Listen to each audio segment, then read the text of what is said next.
Hello and welcome back. In part 1 of this series of videos we saw how a neutron star is the core of a star that remains after the rest of the star has blown itself apart in a supernova explosion. The core has been compressed by gravity into a sphere perhaps 10 or 15 miles across, consisting largely of neutronium, a bizarre element with a density so high that a teaspoonful of neutronium would weigh 4 billion tons. In part 2 we're going to start looking at different types of neutron stars. Not so long ago astronomers thought that classifying them was easy and that they could be placed in just a couple of categories. But like so many astronomical phenomena, the situation is more complex, and it's turned out not to be an easy task to pigeonhole neutron stars after all. As we're finding out, it seems there is more diversity in neutron stars than we used to think. However they behave, all neutron stars have a few things in common. They are all around the same size, with variations in size accounted for by differences in the original mass of the star which gave birth to them, which is known as the progenitor star. They all rotate, but with huge variations between the slowest rotating and the fastest rotating neutron stars yet discovered. The rotation of a neutron star is so constant, so unchanging, that if you were to use it as a timepiece, it would rival or even exceed the accuracy of the best atomic clocks we can build. And lastly, all neutron stars possess a magnetic field, but again with huge variations in the strength of the field. The first type of neutron star we'll look at is known as a pulsar.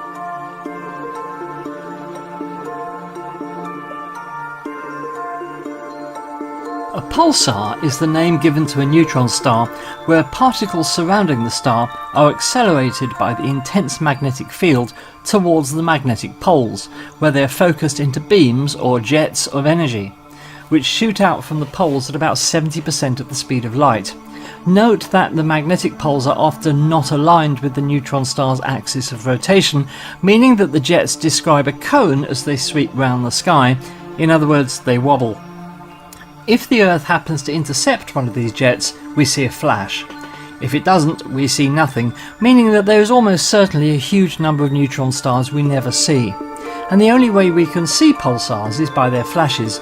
They're far too small, just a few miles across, to see even in the largest telescopes. The vast majority of neutron stars are pulsars, and most of them emit their beams in the form of radio light and are therefore known as radio pulsars, detectable with radio telescopes. However, this is not the whole story. Pulsars can emit visible light, gamma rays and X-rays in the form of jets. It is thought that all pulsars emit these types of radiation when they are young, but over time they lose energy and emit just radio waves. What type of energy we detect from a pulsar is therefore a guide to its age. For example, a typical 10 million year old pulsar will probably just emit radio waves. Let's look at an example.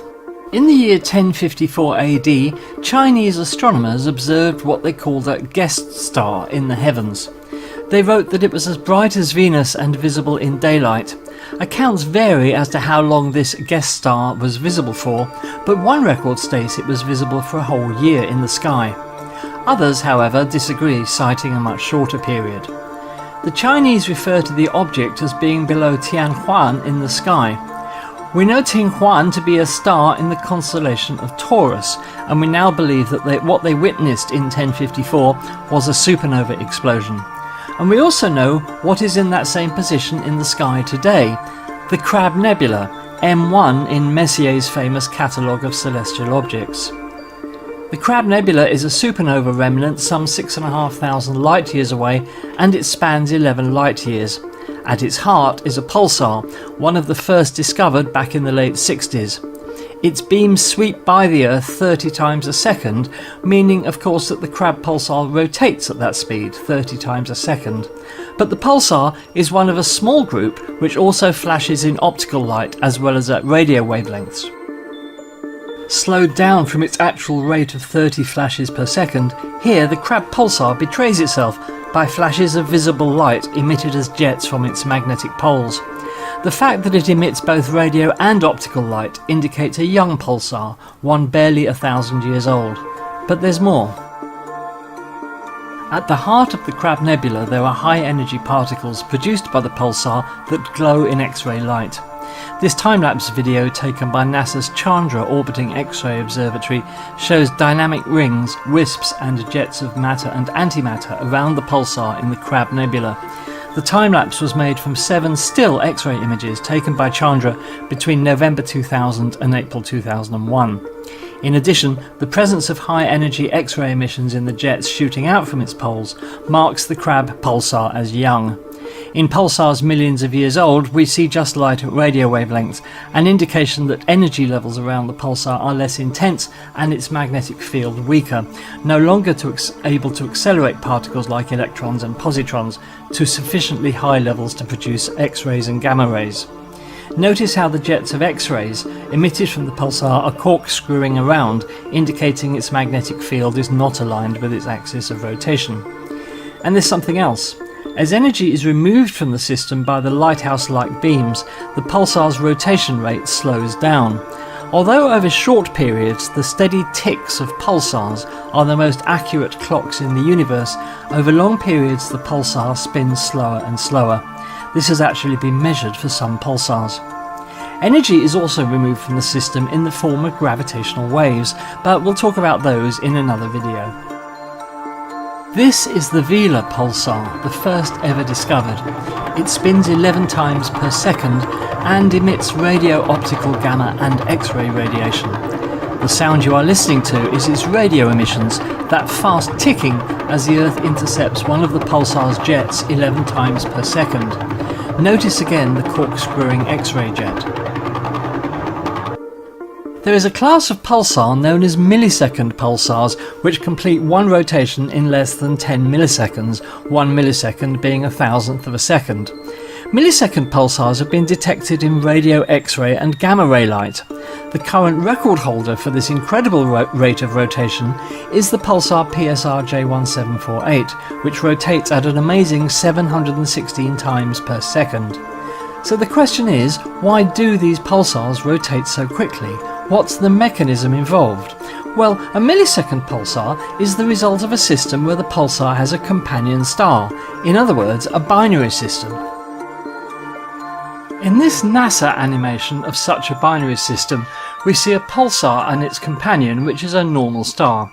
Both co-orbit around their common centre of gravity. The intense radiation wind from the pulsar strips material from the surface of its companion, which is then pulled onto the neutron star by its intense gravity.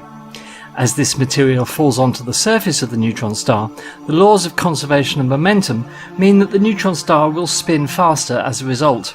The infalling material from the companion is heated up to millions of degrees by the pulsar's intense magnetic field, causing blasts of X-rays that can be seen across the universe.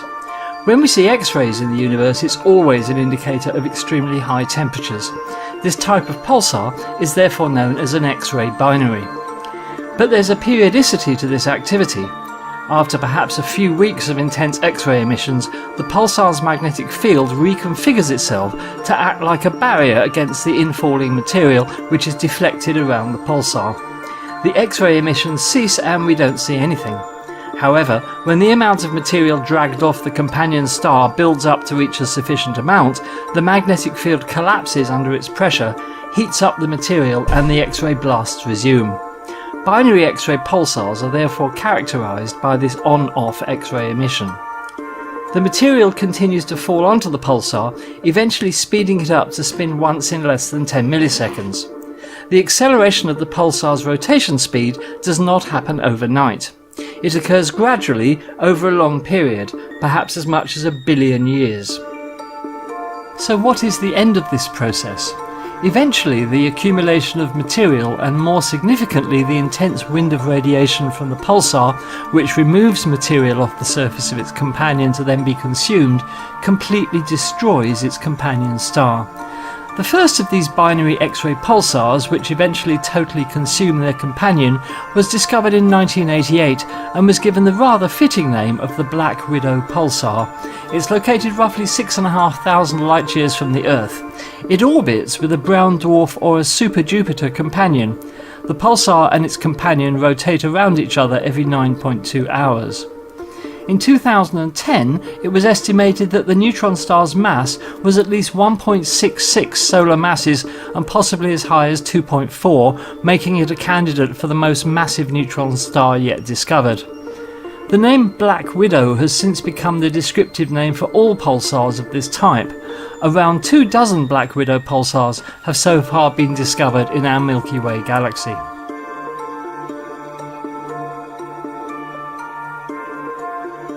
This is NISA, an experiment on the International Space Station. NISA stands for Neutron Star Interior Composition Explorer. Its goal is to observe X-rays from neutron stars in unprecedented detail so that astronomers can try and work out their internal composition. By timing with exquisite precision exactly when X-rays arrive as the neutron star rotates, astronomers have been able to create something that would have been unthinkable just a few years ago, a map of the surface of a neutron star. As we have seen, the conventional view of a neutron star is that its intense magnetic field is anchored at two magnetic poles, much like the Earth's, and indeed all the planets in the solar system which possess magnetic fields. Here we see that the magnetic poles are not perfectly aligned with the neutron star's geographical poles, but this is not unusual. The Earth's magnetic poles, for example, lie some distance from the North Pole and the South Pole. What is important here is that the neutron star has a north magnetic pole and a south magnetic pole located near to 0 degrees latitude in the northern and southern hemispheres respectively. This was an assumption based on the way we know magnetic fields behave wherever we have seen them generated from a body like a planet or indeed a star like our Sun. At the point where the magnetic field lines converge on the neutron star's magnetic pole, astronomers expect there to be a so-called hotspot, an area of intense X-ray release. But after a month spent processing NISA's X-ray data from a pulsar called J0030 with a supercomputer — it would have taken a desktop PC a decade to have crunched the data — astronomers finally had the first map of the surface of a neutron star, and they saw something extremely bizarre and completely unexpected. This then is the surface of pulsar J0030. The white markings are the hotspots, areas of intense X-ray release where the magnetic field lines converge. Like the astronomers, you can immediately see that something is wrong. In the right-hand image there are not two but three hotspots. The two images here represent data acquired at different times, but in both it is clear that if the white spots do indeed represent the pulsar's magnetic poles, all three of them are in the southern hemisphere.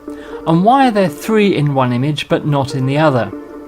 In addition, one of the three hotspots is an elongated crescent-like feature, hence not really a spot. If it is a magnetic pole, it's unlike anything we've seen or even considered. If all three of the hotspots are magnetic poles, that would represent the presence of a magnetic field which is frankly bizarre and complex beyond our understanding at the moment. What does all this mean? Nobody really knows.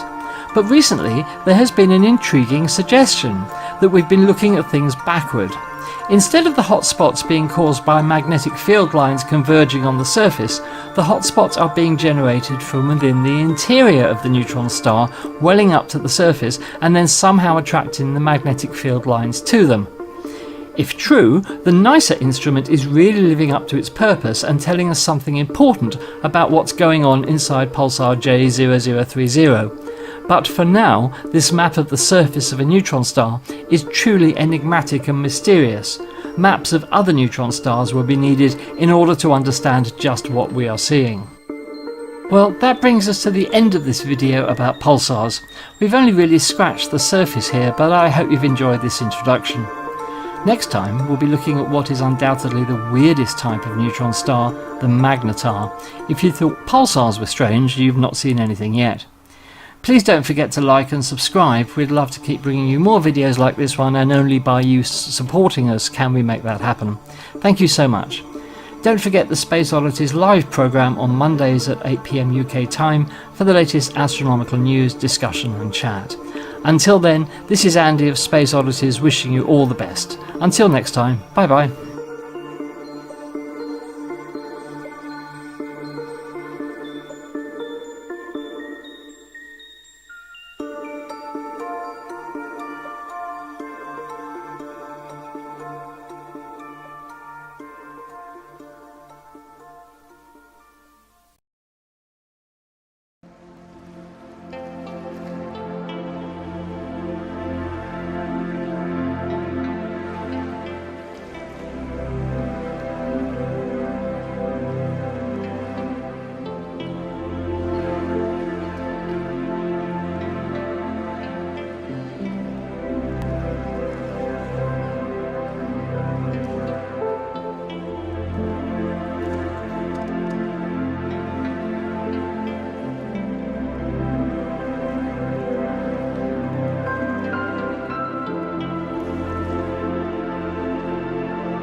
Welcome to the Space Oddities series of astronomy basics videos. In this video we're going to be asking the question, what is a magnetar? A magnetar is the most magnetic object known in nature, a type of neutron star with an extremely powerful magnetic field. The magnetic field of a magnetar can be up to 100 trillion times stronger than the magnetic field of the Earth. A magnetar at the distance of the Moon could pull the keys from your pocket or wipe the magnetic strip on your credit card. If you approached a magnetar to within 600 miles of its surface, its magnetism would, quite literally, dissolve all the atoms in your body, leaving you as just a cloud of electrons and ions.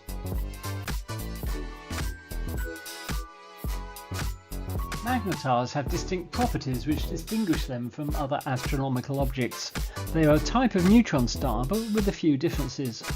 They're very dense. A magnetar has a mass about 1.4 times that of the Sun, but it's only about 20 kilometers in diameter. They're very hot. The surface temperature of a magnetar can be up to 100 million degrees Celsius, and magnetars are very fast rotating. A magnetar can rotate once every few seconds. However, although magnetars are very similar to a typical neutron star, a magnetar can emit up to 100 times more energy. So how do magnetars form? Up until very recently, it was believed that magnetars are the result of a red giant star ending its life in a supernova explosion, leaving behind its ultra-dense core. In other words, a magnetar is a neutron star, much the same as others, but with the addition of an incredible magnetic field. However, recent research seems to suggest that in fact magnetars may not result from red giants at all, but from another, rare type of star.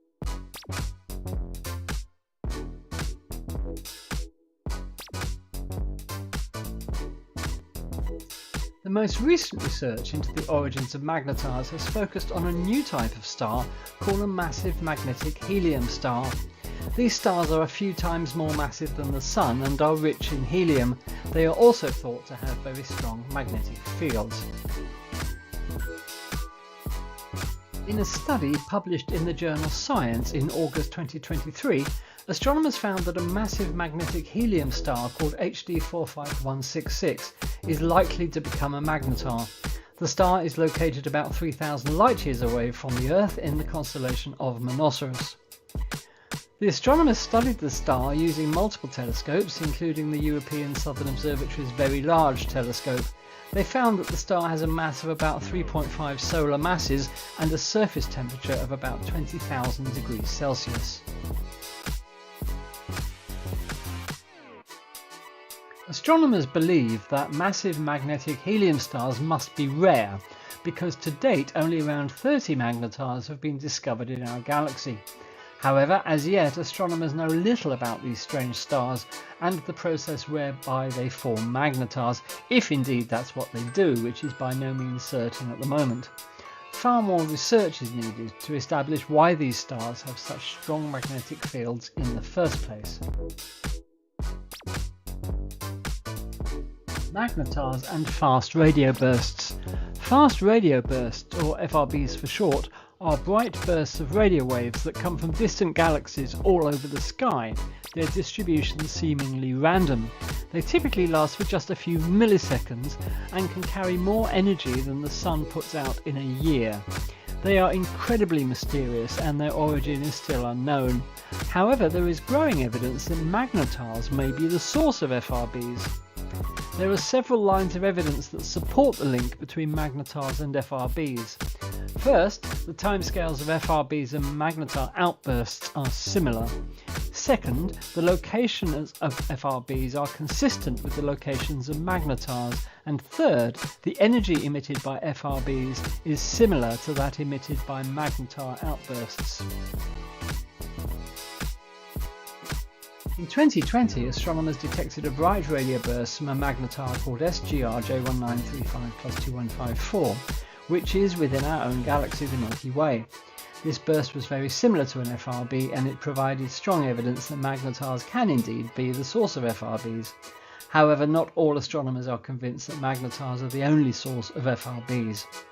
Some astronomers believe that FRBs could also be caused by other objects, such as neutron stars with weaker magnetic fields or black holes. More research is needed to definitively determine the origin of FRBs. However, the evidence is mounting that magnetars are a likely culprit. Here are some of the key similarities between magnetars and FRBs. Both are extremely energetic, both are short-lived, both are thought to originate from distant galaxies, both are thought to be caused by magnetic fields. However, there are also some key differences between magnetars and FRBs. Magnetars are known to exist while FRBs are still a mystery. Magnetars are thought to be relatively rare, while FRBs may be more common. Magnetars emit a wide range of frequencies, while FRBs are only seen at radio frequencies.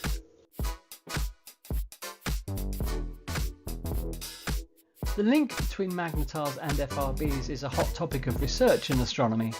As more FRBs are discovered and studied, scientists will be able to better understand these mysterious objects and their origins. Well, that brings us to the end of this brief introduction to magnetars, but just to summarise, magnetars are neutron stars with incredibly strong magnetic fields. Their origins are uncertain, but recent studies link them with a new type of star called a massive magnetic helium star. Magnetars may be the source of fast radio bursts, or FRBs, those enigmatic and powerful bursts of radio waves of incredible power seen all over the sky. Much is still unknown about magnetars, but they seem to be very rare animals in the cosmic zoo. Well, we hope you've enjoyed this video about magnetars. Do keep your eyes open for other videos in the Astronomy Basics series from Space Oddities on our YouTube channel. Until the next time, goodbye. I plan to tell you about some of the heroes and the stories and their scientific discoveries, and how the stories tend to reveal lesser known works of astronomers that the heroes used to make their famous discoveries.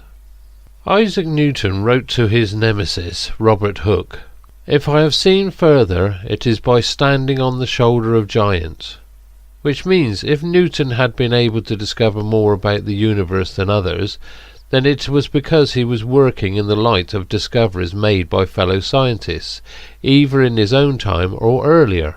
Not was this only a humble brag, but it was also a dig at the fact that Robert Hooke was very short. They really didn't like each other. But it was also an acknowledgement of the people who had come before Newton, whose works he had used to make his famous discoveries. And as we will find, this is the tale throughout the history of discoveries in astronomy. This week I'd just like to summarise what is to come in the next few weeks, and I hope along the way we will all learn something new. From the beginning, mankind looked to the heavens with curiosity and wondered our place in the scheme of things. This makes astronomy one of the oldest sciences. Our curiosity has helped us make great discoveries about the universe and our place in it. Like we are not centre of creation, as first thought, but our planet revolves around the sun. Also that the moon and the planets are other places to explore. Stars are brilliant balls of luminous gas which provide most of the elements we see in the universe today.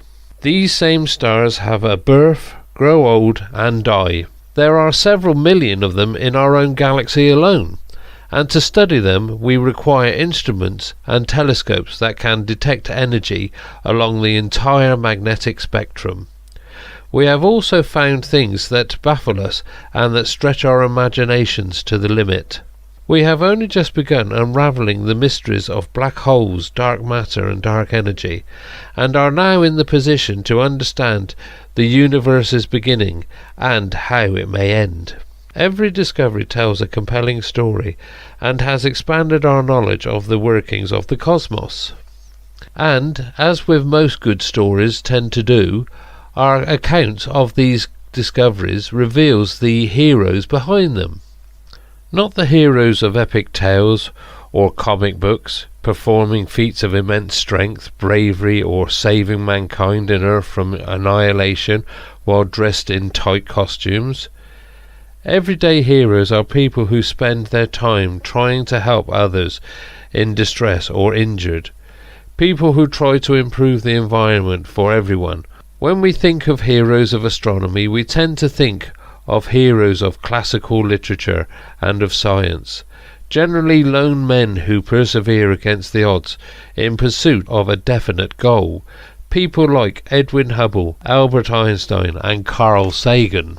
They asked, how did we get here? How does the universe work? And are we alone?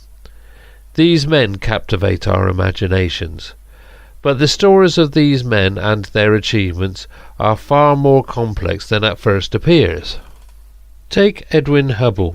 Most of us know his name due to the Hubble Space Telescope, but he did not have any part in its conception or building. Hubble is most famous for discovering that our universe is expanding, but he could not have achieved this without his groundbreaking discovery that galaxies existed outside our own galaxy, the Milky Way. Something he could not have done without the pioneering work of a lesser-known hero, Henrietta Swan-Leavitt. Also, his work was done using one of the best telescopes built by telescope maker and astronomer George Ellery Hale. Other astronomers, including Vesto Slipher, also observed signs of an expanding universe. Hubble's work also coincided with similar work done by Belgian priest and physicist Georges Lemaitre. So, full credit for the discovery of an expanding universe is hotly debated to this day. Was it Hubble, Slipher or Lemaitre? As for the space telescope that bears Hubble's name, it was originally imagined by Lehman Spitzer and brought about by Nancy Roman and repaired by astronauts in low Earth orbit aboard the Space Shuttle Endeavour, and is still working today. In short, Hubble did make great contributions to astronomy. The telling of his story has evolved to include the amazing feats of a wide variety of other lesser-known heroes. Astronomical discoveries have been made with the advancement of telescopes, the astronomer's invaluable tool. From Galileo, who first turned a telescope to the night sky and recorded what he saw, to George Ellery Hale, who developed new methods to improve and build bigger telescopes, and finally to the giant telescopes we use today. As telescopes got bigger and better, the more discoveries were and are made. Most of the knowledge we know today about the stars and how they work began with the groundbreaking work of a group of women astronomers known as the Harvard Computers. Women employed by the Harvard College Observatory to process and analyze the cutting-edge astronomical data of the era. Women like Annie Jump Cannon, Wilhelmina Fleming and Cecilia Payne-Kapotchkin, who made some of the most foundational discoveries about the stars in the history of astronomy. They developed methods of classifying stars that are still used today. They discovered that stars are mainly composed of hydrogen and helium, and they also broke down barriers for women in astronomy. One Harvard computer, Henrietta Swan-Leavitt's discoveries, have ramifications that are still shaping astronomy today. She discovered Cepheid variables, stars whose rate of pulsation is directly correlated to how bright the star appears.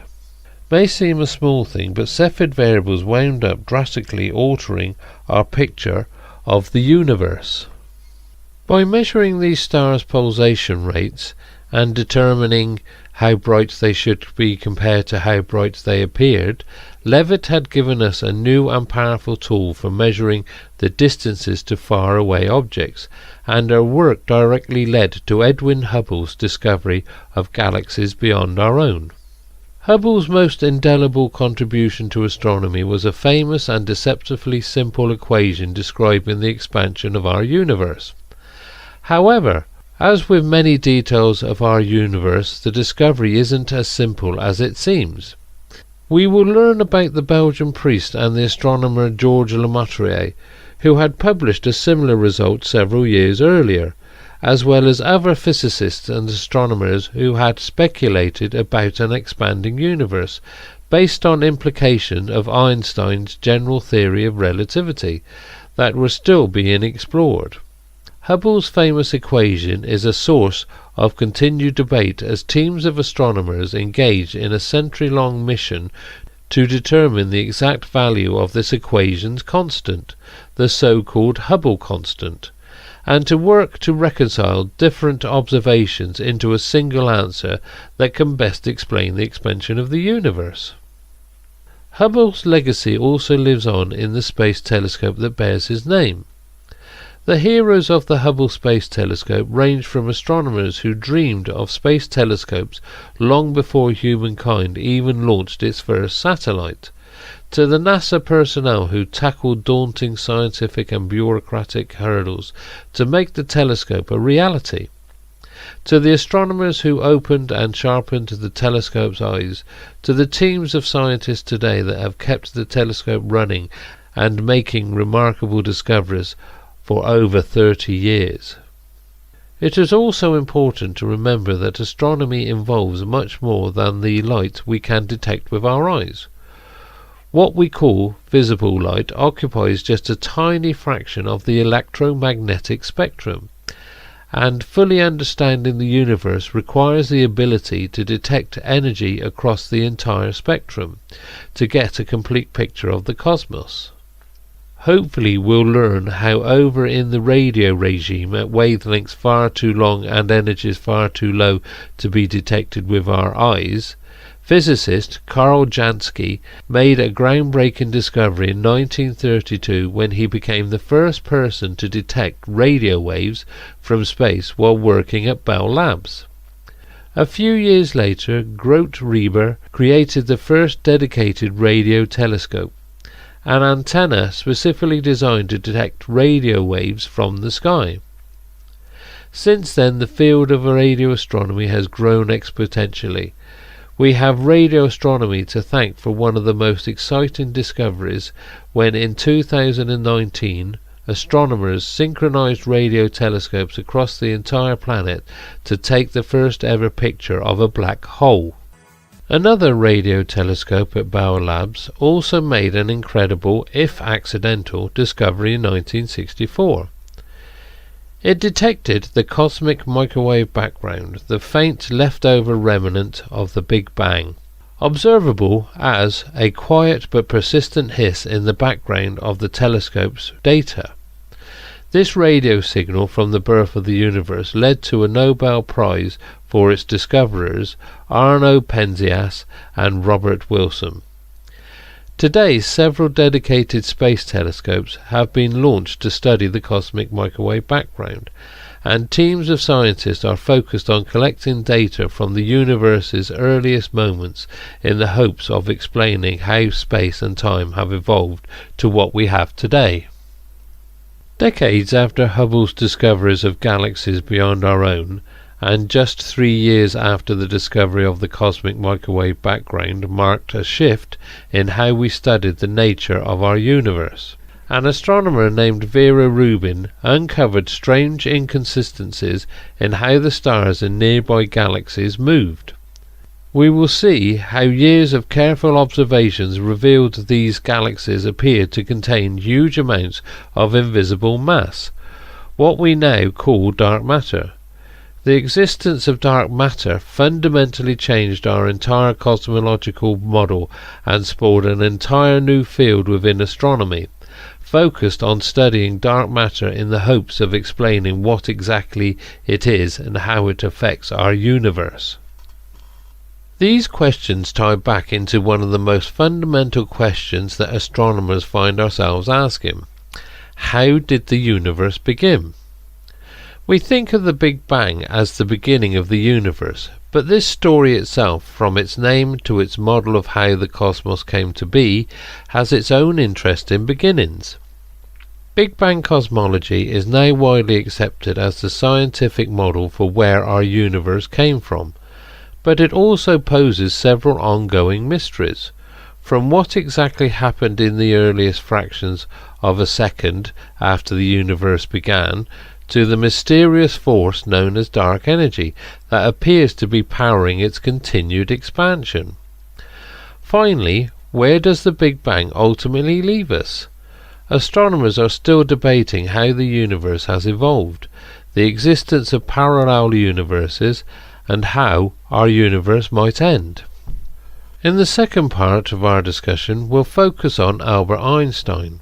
His very name is synonymous with genius and discovery, and in this section of the course we'll consider some of the most mind-bending concepts in astronomy: gravity, time, black holes, and the extremes of light and energy that challenge our understanding of how our own galaxy works. It's tempting to think of astronomers as being concerned only with far-reaching challenges, like how the early universe began, the mysteries of deep space, and the physics of stars and galaxies many millions of light years away from our own home here on Earth. However, for the astronomers who study these questions, our scientific pursuits are inextricably tied to the people who study them. Many astronomers have, alongside their groundbreaking research in space, dedicated their time and energy to fighting discrimination and advocating for equal opportunities in astronomy and the broader fields of science. Another hero of astronomy is Oscar Duhalde, who became one of only a handful of human beings in history to make an exceptionally rare astronomical discovery. In 1987, Oscar, a telescope operator in Chile, became the only living person to discover a supernova with the naked eye. The distinction is a rare one, shared with Johannes Kepler in 1604 and Tycho Brahe in 1572, and Arabic, Chinese and indigenous North American astronomers observing the heavens in the 1050s. These discoveries made crucial contributions to our understanding of what supernovae are, how we work and how we study them today. Supernovae are incredible energetic events produced in the final moments of a dying star's life, events that emit energy across the entire electromagnetic spectrum, a fact of physics that can be easy to forget for those of us used to seeing the world through the narrow range of wavelengths detectable by the human eye. In fact, dying stars and many other objects in space emit radiation in the high energy regime of the electromagnetic spectrum, at energies so high and wavelengths so tiny that we need to invent new techniques or even leave Earth entirely in order to study them. These wavelengths include X-rays and ultraviolet light. Most of us think of X-rays as medical tools used to study our bones, and of ultraviolet light as the pesky thing that causes sunburns.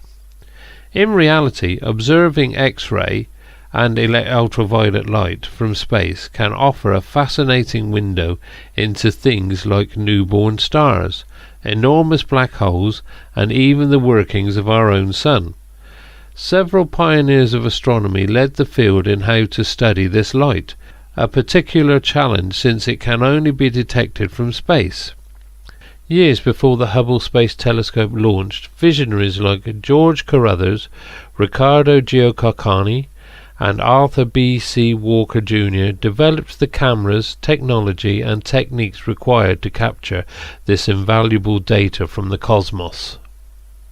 At the other end of the spectrum, radio telescopes also offered us the opportunity to uncover strange and exotic physics in space. In 1967, an astronomer named Jocelyn Bell discovered a strange signal, perfectly regular pulses of radio emissions, in data from a radio telescope in Cambridge, England. Her discovery proved to be the very first observations of something called a neutron star, the tiny and dense remnant left behind by the supernova death of a massive star. Neutron stars and their higher mass cousins, black holes, are some of the most extreme objects in the universe, and the astronomers who have studied them over the years have transformed our understanding of how stars, gravity, space and time work. Published in 1915, after 8 years of work, Albert Einstein's general theory of relativity connected the properties of gravity, space and time. In the years that followed, it fell to Einstein's fellow astrophysicists to seek out observational proof of this theory. In 1919, the astronomer Arthur Eddington found the first proof that Einstein's theory was correct during a solar eclipse expedition. 55 years later, after Jocelyn Bell's groundbreaking discovery of neutron stars, Russell Hulse and Joseph Taylor found more evidence for Einstein's general theory of relativity by closely observing a pair of neutron stars as they orbited one another. Combined, these observations have revolutionized our understanding of the fabric of our universe and the mysteries of gravity. One long-standing mystery of gravity was the phenomenon of gravitational waves, predicted by Einstein's theories in a mathematical result that drew skepticism even from Einstein himself. Gravitational waves are minuscule ripples in the fabric of space-time caused by the collisions of enormous black holes, but tinier than the width of a proton when they arrive at Earth. Gravitational waves were first successfully detected in 2015, the result of decades of effort by thousands of researchers to build and operate the most sensitive observatories on the planet. This discovery came about thanks to a combination of cutting-edge physics, exquisitely precise engineering, and the management of an immense team of thousands of scientists. Today, gravitational wave astronomy is an exhilarating new subfield propelled by this same large team of scientific heroes. With phenomena like gravitational waves, supernovae and other transient events happening all over the cosmos, it's become clear that astronomers need to keep a constant watchful eye, or many large eyes, on the sky. However, capturing a brief flash of a supernova or the motion of a tiny comet or asteroid across the immensity of the night sky is no small task. Since the 1960s, teams of innovative astronomers have taken on the Herculean job of surveying the entire night sky, using a diverse array of telescopes and tools to painstakingly catalogue everything that we can see.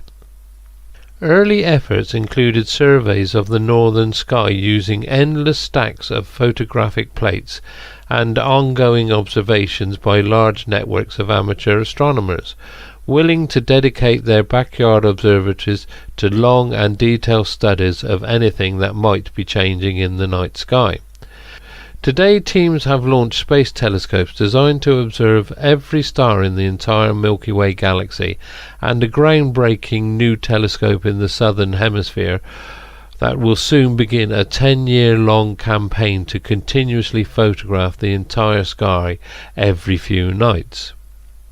With so many large and heroic teams conducting all-sky surveys and achieving marvels of engineering to study gravitational waves and put telescopes into space, it can be easy to imagine that the whole planet shares this dedication to astronomy research. That said, the big question of the universe can easily start to seem quite remote and small when faced with the many challenges of day-to-day life here on Earth. More than any other science, communicating the discoveries, importance and the wonder of astronomy to the rest of the world is a crucial role for astronomers if we hope to continue studying the cosmos. Carl Sagan was the first and the most famous astronomy ambassador of the modern age, and many other heroic efforts have been made to advocate for astronomy research and increase public enthusiasm for science. Sagan was also a specialist in studying our own solar system and imagining solar systems beyond our own. In this final section of our talks, we'll look at the science of our own cosmic backyard and learn about the heroes who are studying our potential neighbours in the universe. One clear and immediate connection between the mysteries of space and life on Earth are asteroids and comets, the small citizens of our own solar system that might one day come close, perhaps even a bit too close, to our home. Finding and studying nearby objects like these is a crucial part of understanding our solar system and the fate and history of our planet.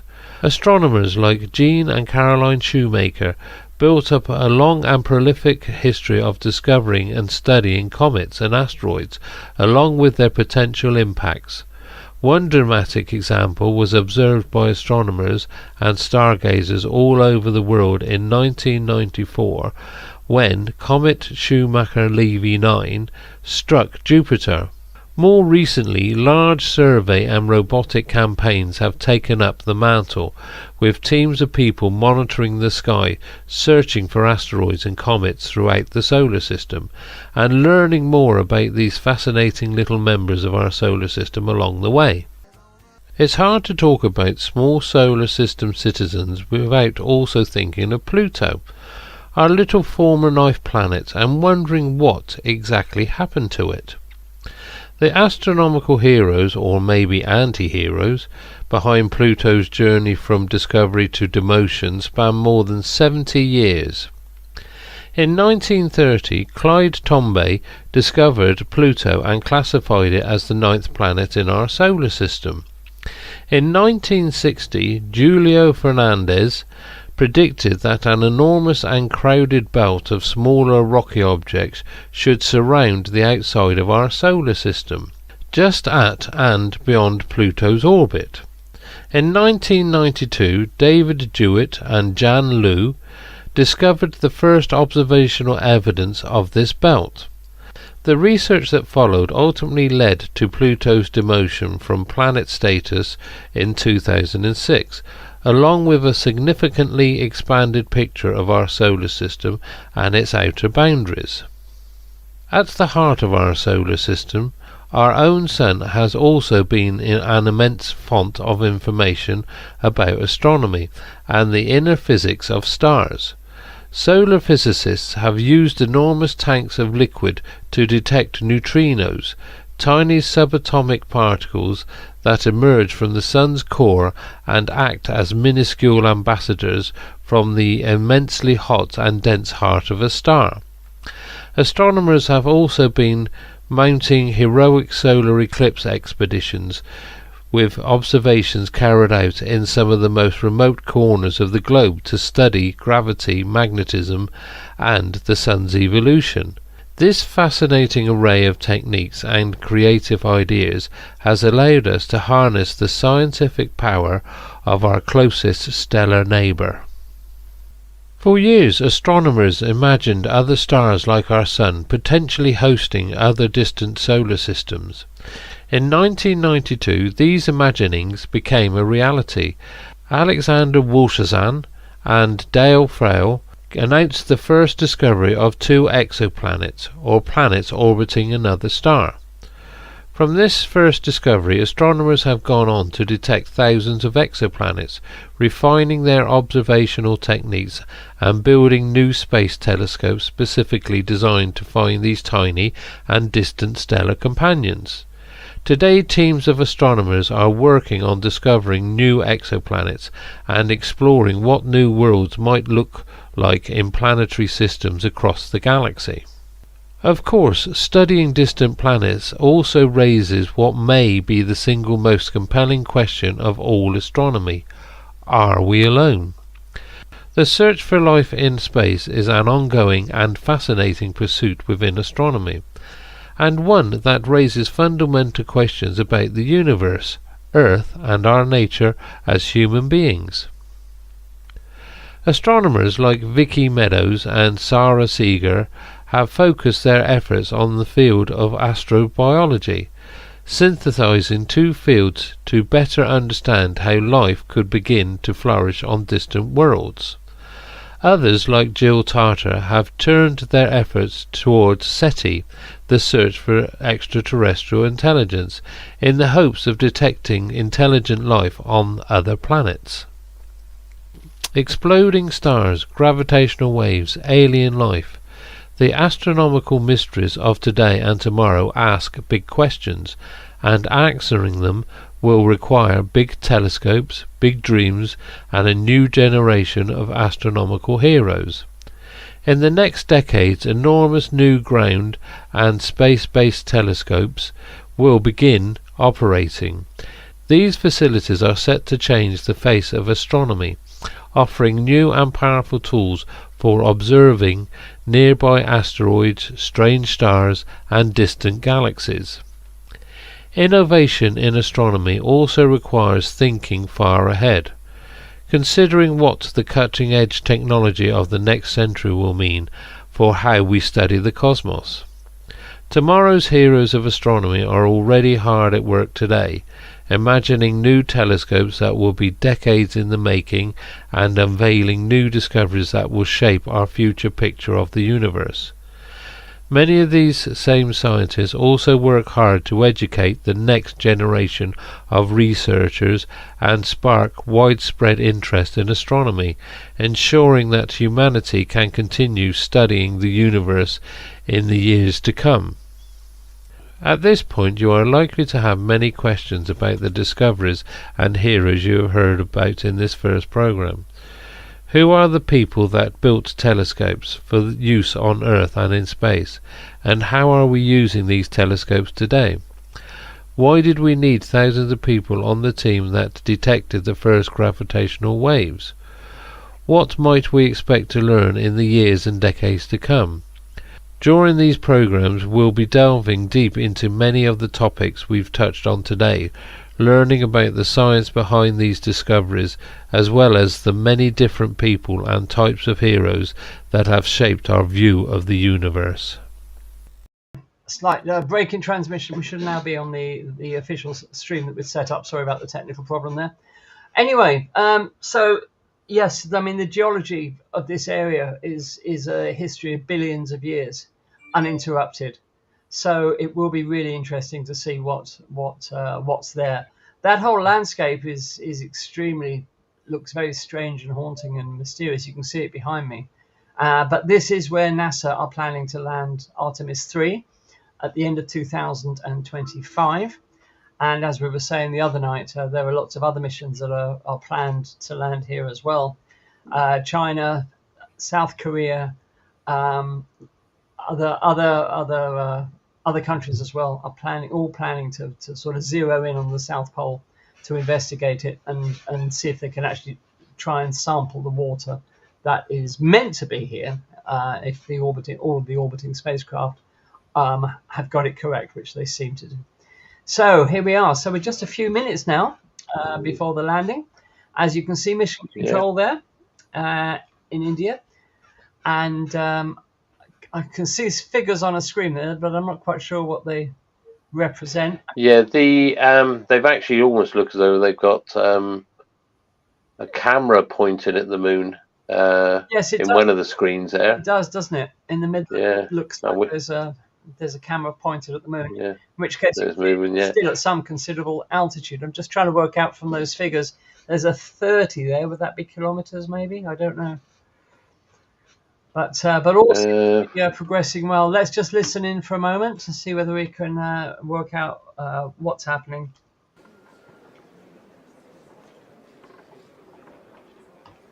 Nothing much going on at the moment. Oh, they're clapping something. जी हाँ, अब हम देख सकते हैं rough breaking phase की शुरुआत हो चुकी है.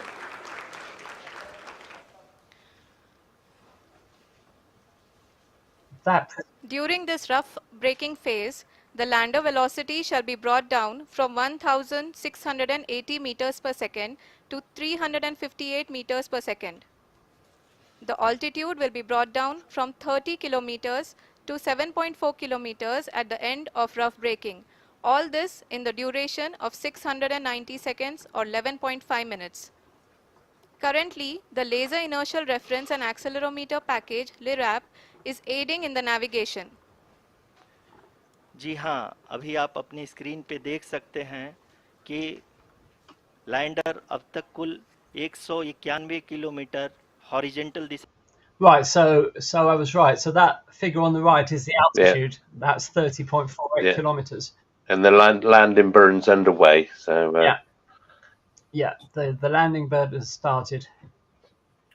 oh, exciting stuff. Yeah, there we are. You can see it there, 31 kilometers. It seems to be climbing. Okay. Now it's going. It's it's definitely climbing. Right. Oops. Yeah. Well, we'll just give it time. It's probably all nominal, as they say. Yes, it's probably all nominal.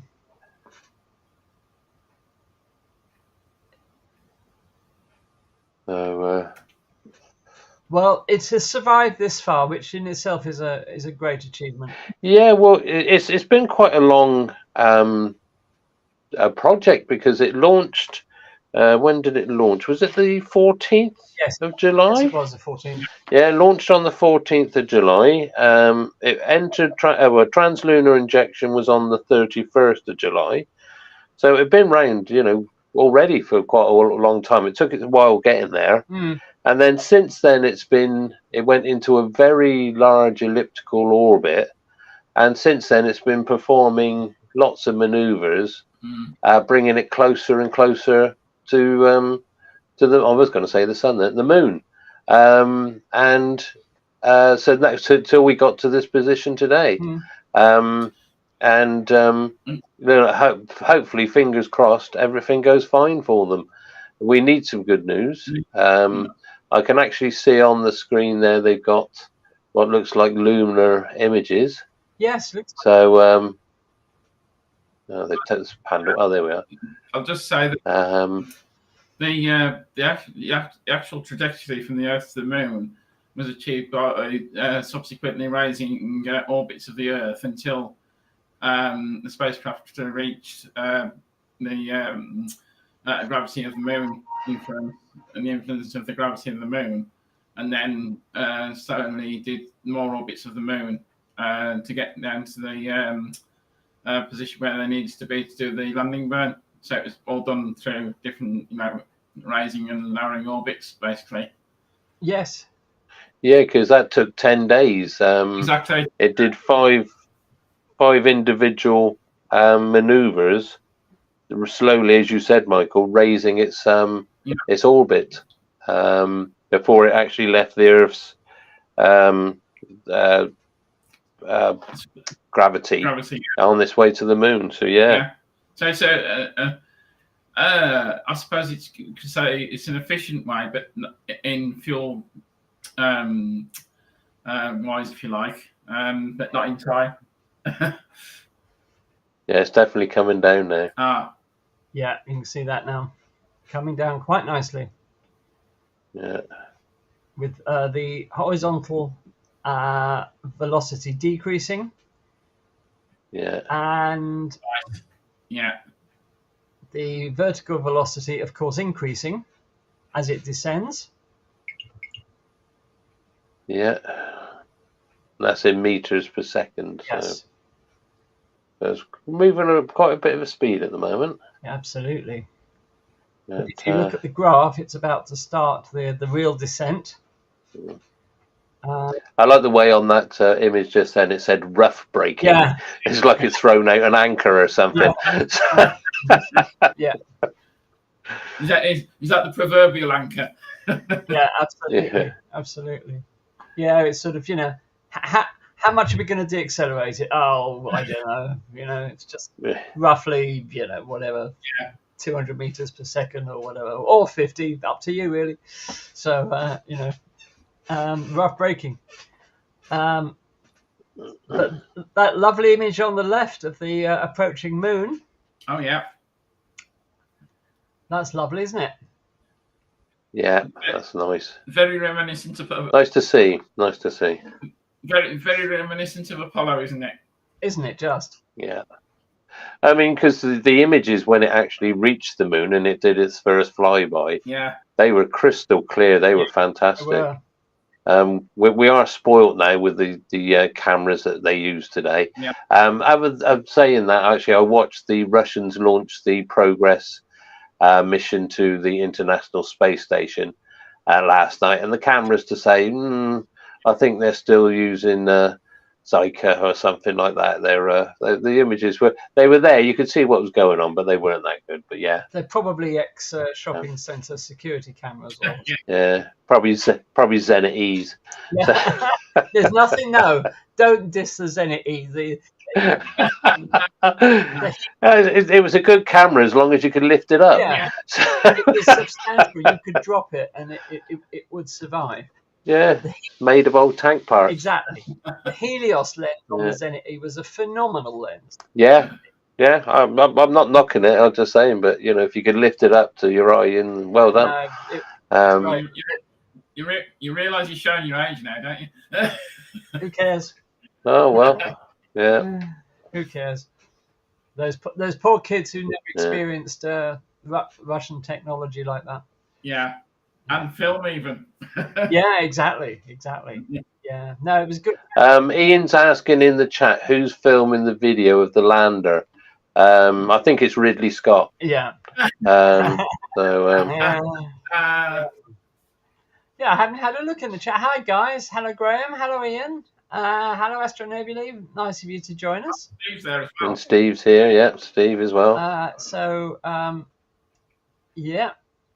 Gerard's here as well in the world. Hello, Gerard in the world. Hoping weather's good. Facebook user says, I came upon this by accident. Very lucky. Well, we are so glad that you did, Facebook user. And don't forget, if you want to tell us your name, you'll have to do so in your messages because we just see you as Facebook user, unfortunately. And we'd rather be a little less formal. So here we are. So we're just in the final, well, not the final approach. How long have we got to go? Still about 25 minutes. So plan to launch about 1:45. Aren't they? We're planning to land about 1:45. Is that what I think? Landing touchdown is in 16 minutes. Yeah, 16 minutes. So it says here, but that could be out of date actually because I think my thing's frozen. So that's enough. Roger says he can't use his telescope from Sparkford as moonrise is still 30 minutes away. Yeah, very good. I bet it's a clear sky in Sparkford as always. So thank you all for joining us. It's great to have you with us twice this week. So fingers crossed for a successful landing. Lovely image of the moon there. Look, it's not a video, as you can see. It's updating every so often. So it's not an actual live feed, it's a camera. Yeah, so sorry, I've got to correct myself. It's 11 minutes to touchdown, sorry. 11 minutes to touchdown. Yeah. Wow. Yeah, 6, it's down to 16 and a half kilometers now. And we will join the commentary from ISRO just in the final couple of minutes, I think, just to listen to what they say. Let's hope it's a we're down, hurrah, rather than a whoops, because I would not like to have been in the Russian control room last week when Luna 25 was lost. That must have been dreadful. No. So, but I mean, I'm not. It probably wasn't, but the whole thing seemed to be quite rushed. Yes. I don't know. It's very, very sad. Those people have put a lot of work into that. And space is one of these. No matter what the geopolitics is happening in this world, but space is one place where everybody comes together. So, it's one of these things that it can bring people together. Geopolitics put aside, and so we, like I said, we are sad for what actually happened. We want people to succeed. So we do. Yeah. And the other thing is, of course, what actually happened with with Luna 25 was that they fired its engine to put them into the final configuration of orbit, if you like, before landing. And the main engine should have fired for 84 seconds, and it actually fired for 157. That's what actually happened, and they couldn't turn the main engine off. So when they did get it off, it had accelerated the spacecraft and accelerated it towards the surface of the moon. Yeah. Very sad. I don't know what you're posting, Michael, but I've got to review your message, so better not be naughty. Never. Right. So let's now join the Indian Space Research Organisation. Let's listen to the last few minutes of their commentary. Yes, we are privileged to have with us Honorable Prime Minister of India, Shri Narendra Modi ji, who has joined us from South Africa's Johannesburg to encourage us. Well, that's nice. Yeah. जी हाँ, आप ये देख सकते हैं altitude hold face भी बहुत ही आसानी से लैंडर फेस ने पार कर लिया है और अब फाइन ब्रेकिंग की शुरुआत हो चुकी है। अभी हम ये देख सकते हैं कि लैंडर की ऊंचाई लगभग 5.6 किलोमीटर है, जो कि इस फेस के उपरांत लगभग 800 मीटर हो जाएगी। Okay. Right.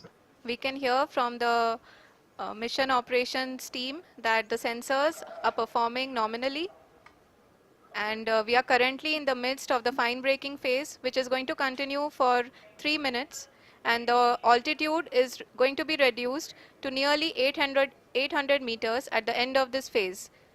Gosh. जी हाँ, Crucial जैसा कि time. आरुषि जी ने बताया Yeah. कि लगभग 3 मिनट के उपरांत लैंडर की हाइट लगभग 800 मीटर वर्टिकली होगी और यहाँ पे लैंडर की horizontal velocity, vertical velocity, even down range भी लगभग शून्य होगा। Because it was about this time that they lost Chandrayaan. We can see the visual of the lander module, and we can see that the downrange traveled is nearly 831 kilometers. Yeah, because of course none of this is easy. No, Was it the Japanese who lost theirs? And it was due to the ground radar. It passed over a big crater, and so it was reading the surface, and then of course it dropped away. चंद्रमा की सतह से लगभग Yeah. 3 kilometre से कम हो And it चुकी thought it was higher than it really was. it's very So sad. Well, We we're are down to 2 very close kilometers to now. the moon's surface, nearly 2.6 kilometers, as we can see. Very exciting. yeah, I'm looking at those craters on those images. Well, it seems to be coming down between them, which is good. Look, it's definitely over, not over a big crater. I'm going to be really interested to see exactly where the landing site is. Yeah. So I can find it on the map. And Prime Minister He looks a bit stern, doesn't he? Yeah, he looks a आप bit देख stern. सकते हैं कि lander की ऊंचाई लगभग 1 kilometre के आसपास है। 1 kilometer coming up or coming down. Nail biting stuff. We are nearing the final phase of the power descent, which is going to be the vertical descent phase or the local navigation phase. Now this is where it gets tricky. Yeah. जी हाँ, अब हम fine breaking wave के एकदम करीब आ चुके हैं। हाँ, आप तालियों की गड़गड़ाहट से सुन सकते हैं कि हम लोगों ने तीसरे चरण को भी बहुत ही सफलतापूर्वक हासिल कर लिया है और अभी हम वर्टिकल डिसेंट फेज में आ चुके हैं, जिसकी शुरुआत भी बहुत ही अच्छे ढंग से हो चुकी है। Yeah. Let's get back to the telemetry, please. Vertical descent. A lot of applause indicates that till now the performance has been nominal. We are in the vertical descent phase 1. The altitude is being brought down from 800 meters and we are nearing and approaching the lunar surface. जी, आप अपनी screen पे देख सकते हैं कि lander का height लगातार कम होता जा रहा है। इस समय हम लैंडिंग साइट के जस्ट ऊपर हैं और इस समय इसकी ऊंचाई लगभग 600 मीटर के आसपास है। इस फेज के दौरान लगभग 150 मीटर के ऊंचाई पे पहुंचने के बाद Ooh, 100 लैंडर meters. अगेन लगभग 20 से 22 सेकंड के लिए हॉवरिंग करेगा। I think that image on the left looks about. We are above the landing site. The horizontal as well as the vertical velocity is now being constantly reduced, and the lander module has begun its descent towards the landing site. It's only 8 meters a second now vertical. Yeah. So.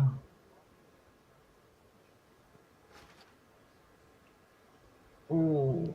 जी हाँ, आप अपने screen पे देख सकते 6 हैं meters a ये जो second, पथ 5 निर्धारित meters. किया गया So है, it's लैंडर slowly. पूरी तरह से उसी को ही फॉलो कर रहा है। इस समय हम लगभग 200 मीटर की हाइट से भी कम आ चुके हैं।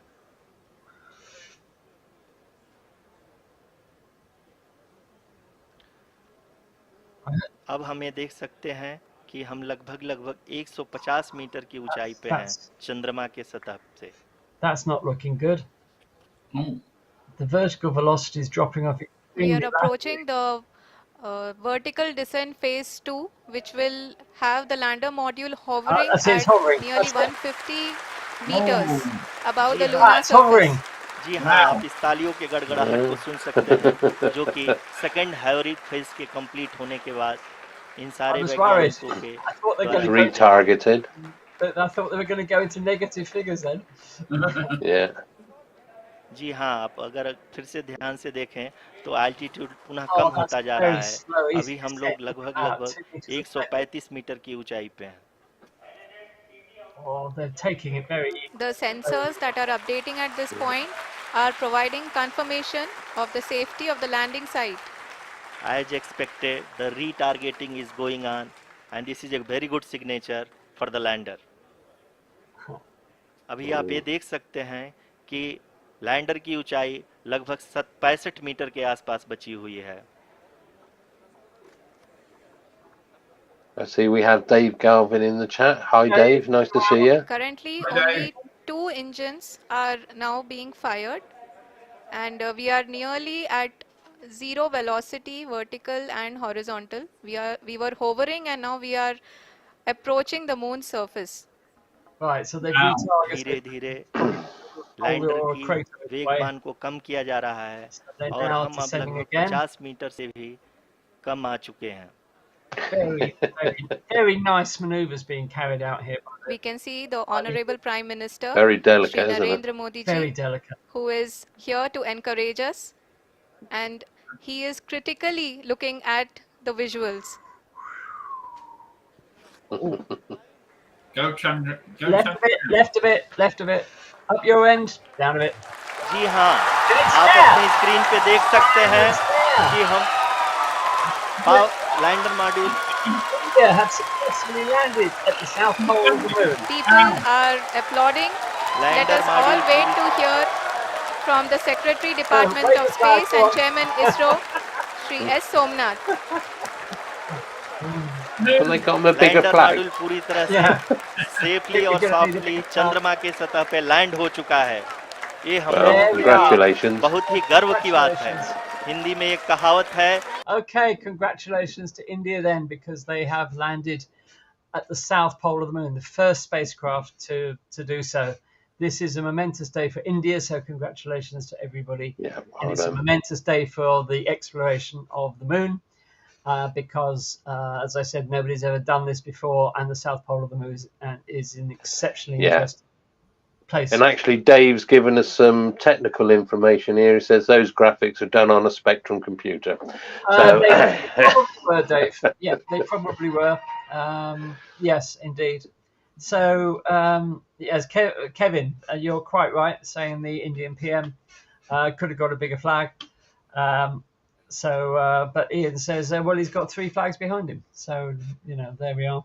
So many congratulations. Let's listen to, let's see if this commentary is in English now. मेरे प्यारे परिवारजनों, जब हम अपनी आंखों के सामने Obviously not. So, so there we are. Great. Well, the next step will, of course, be to deploy the rover onto the surface of the moon so it can start doing scientific work. We will find out exactly where it landed, I'm sure, at some point today. And we'll show you that in our Monday live stream next week. Yeah, do we want to quickly run through what this little rover will be looking at, Andy? Absolutely. Go for it. Yeah, it's of a 6-wheel design. It's like the old Tyrrell Formula One car. It's 26 kilograms, so it's quite light. We could lift that. And it has a range of 500 meters. I won't go into all the dimensions and all that, but it's going to be looking at the composition of the lunar soil. Yeah. So that'll be the regolith. The presence of water ice in the lunar soil. It'll be looking at the history of lunar impact. So it's going to be looking at the craters and probably doing some spectroscopic analysis or mass spectroscopy stuff. So, and the evolution of the moon's atmosphere, because as we said, we all say the moon hasn't got an atmosphere, but it's got a very, very thin one. There is actually an atmosphere there, but it's very tenuous. Yes. So, but that's what it's going to be looking at. And as I said, I want to get down to the geology and have a look and see what's underneath all this regolith. So, yes, definitely. Will the rover be actually able to dig much into the regolith? Does it say? I honestly don't know, because I'm just looking at the design. I can't see anything like a shovel or a pick.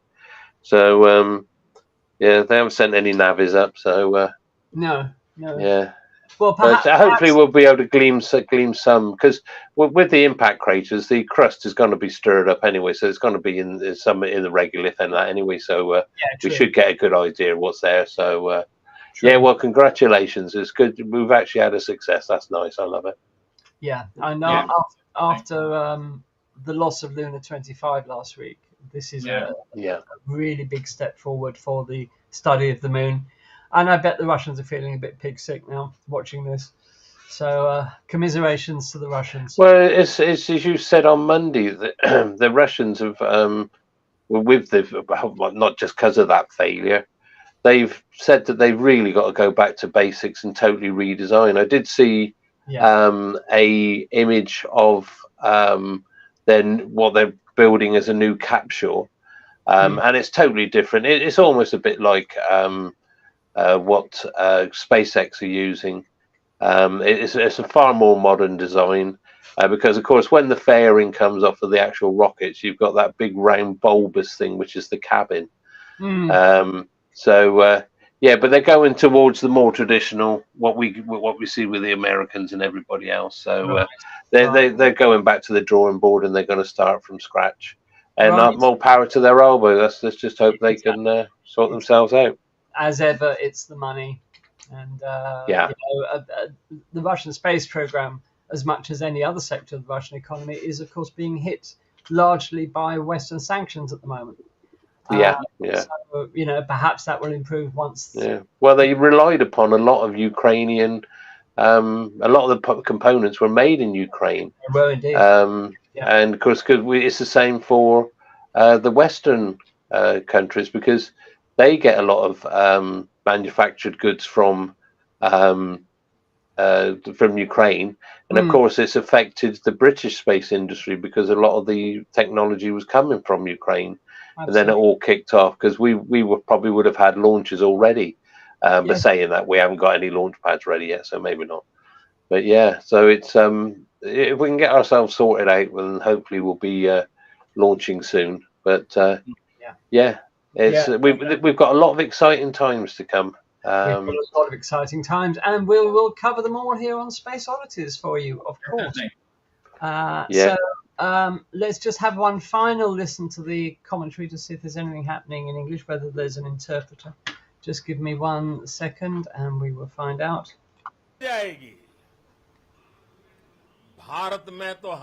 No is the answer to that.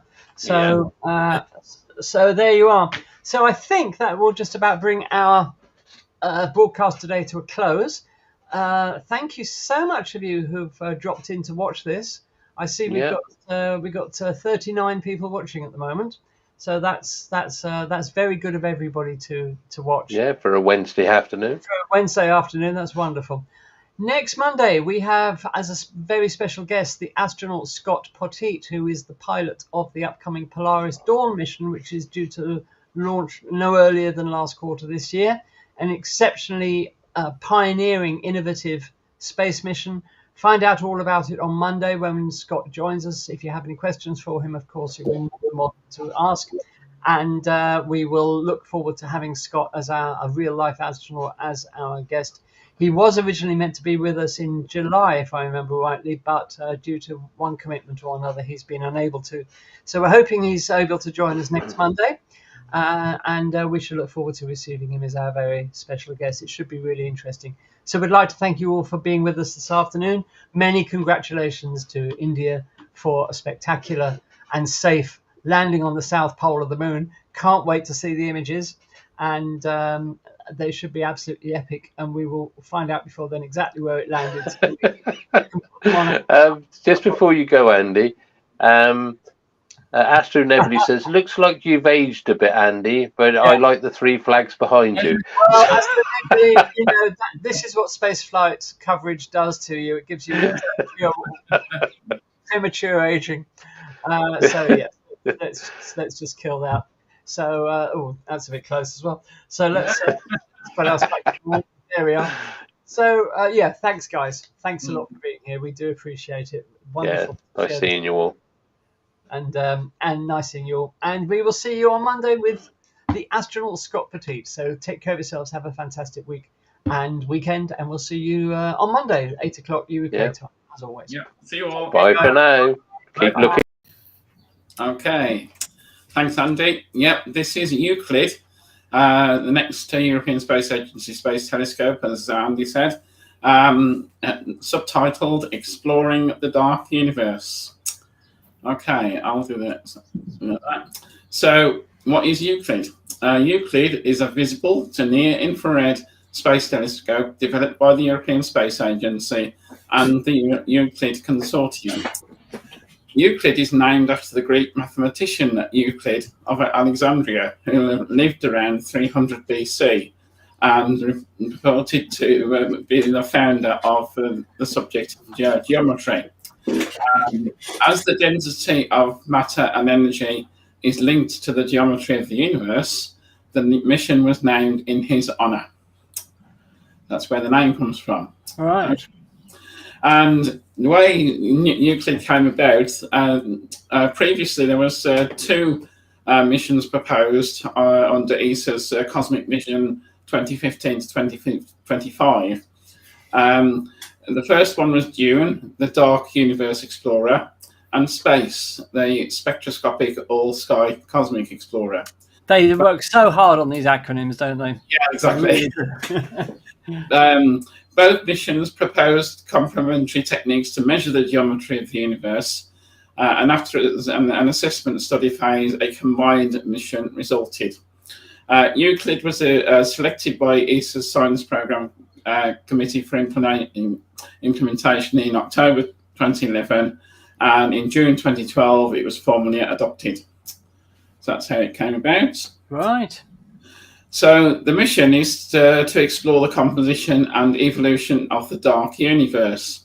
The Space Telescope will create a great map of the large-scale structure of the universe across space and time by observing billions of galaxies out to 10 billion light years and across more than a third of the sky.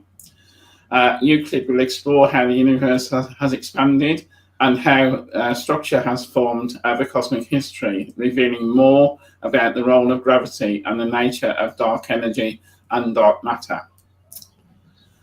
Okay, the construction, the Space Telescope was built by Thales Alenia Space in Italy. And Euclid is 4.5 meters long with a diameter of 3.1 meters and a mass of 2,160 kilograms. Okay, just a little bit of science, not a lot, because I don't fully understand it myself. So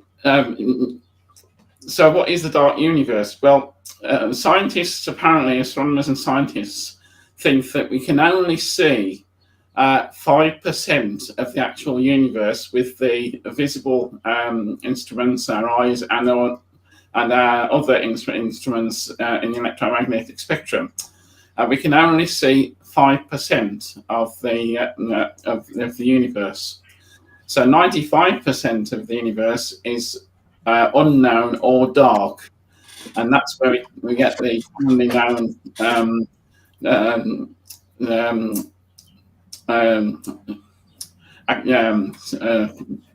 sorry about that. Commonly known as dark matter and dark energy. That's where we get that from. Okay. So 5 mysteries Euclid will help solve. What is the structure and history of the cosmic web? What is the nature of dark matter? How has the expansion of the universe changed over time? What is the nature of dark energy? And is our understanding of gravity complete? Okay, Euclid, or more about Euclid itself. Euclid will be launched on the SpaceX Falcon 9 from Cape Canaveral Spaceport Station, I believe on the 1st of July. And originally, Euclid was going to be launched on a Russian Soyuz rocket, but this was changed after the recent invasion of in Eastern Europe, and then Russia, that was cancelled for that particular flight, but this is now being taken up by SpaceX. There's 2 science instruments, the visible wavelength camera, or VIS, and the near infrared photometer and spectrometer called NISP. The Euclid Consortium has delivered to each of the VIS and NISP instruments, and NASA provided the near infrared detectors of NISP. Okay, Euclid will observe a third of the sky. It will measure the shape, position, and distance of galaxies up to 10 billion light years. It will create the largest, most accurate 3D map of the universe ever produced. Okay, so Euclid will address 2 core themes of the ESA's Cosmic Vision 2015-2025. What are the fundamental physical laws of the universe? How did the universe originate, and what is it made of? Okay. Yeah, but are they going to explore anything important? Those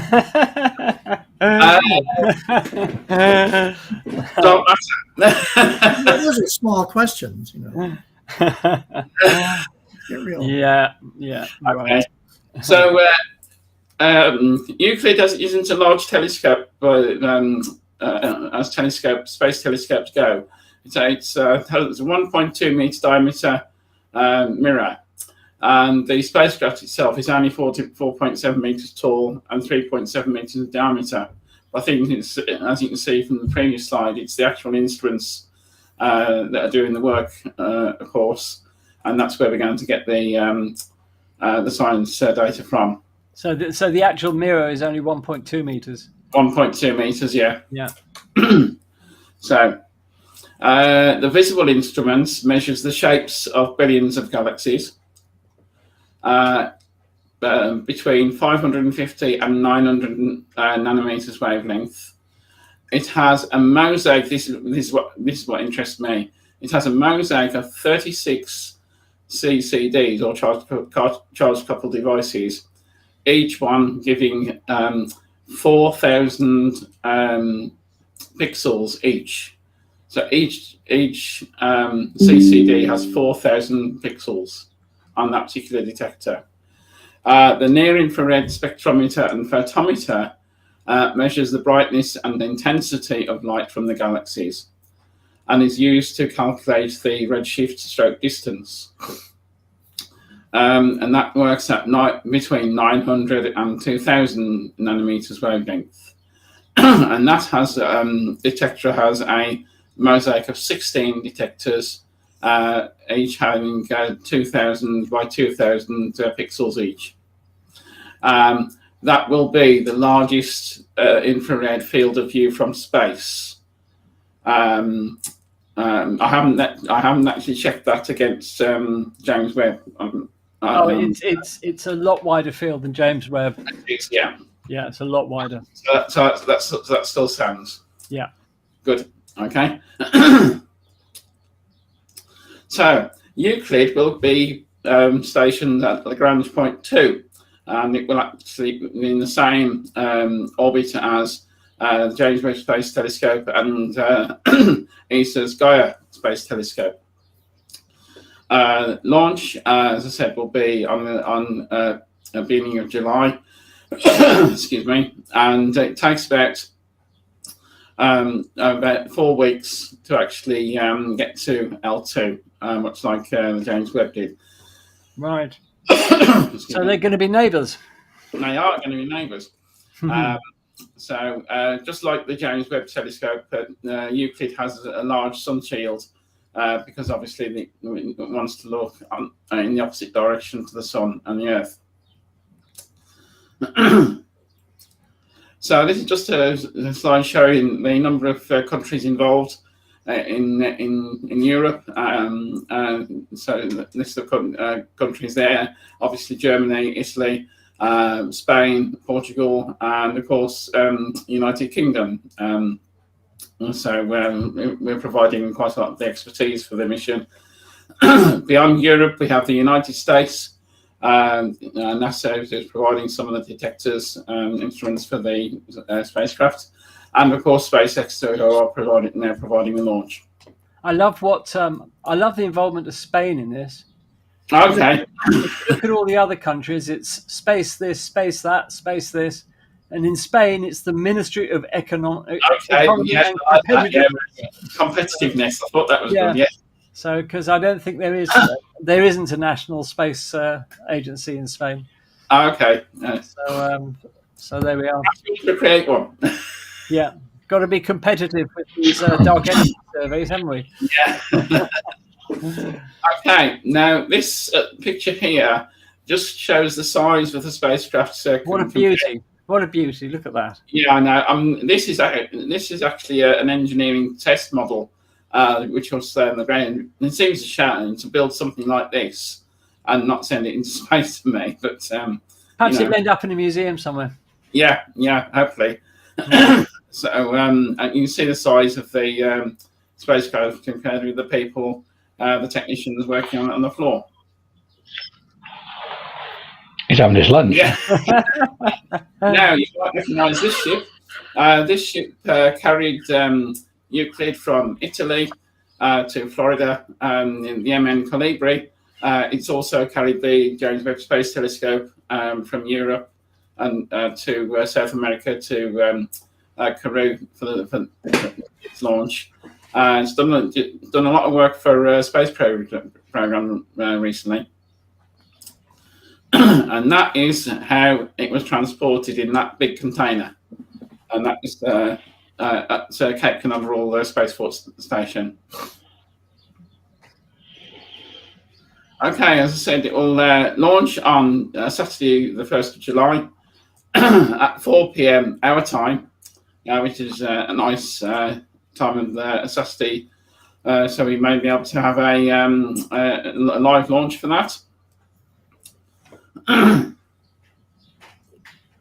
And just so for those that may not be familiar, it will be launched from Space Complex 40, which is to the south of the Kennedy Space Center on the Space Coast. Right at the bottom of this slide here, you have the Space Launch Complex 40. 41 is there. The Launch Complex 39. With Launch Complex 39A, which SpaceX use for their crewed launches and their rocket launch, their rocket assembly facility is near there on the old crawlerway. And just at the top of the slide, you can see Launch Complex 39B, which is where future space launch systems will launch from. Great.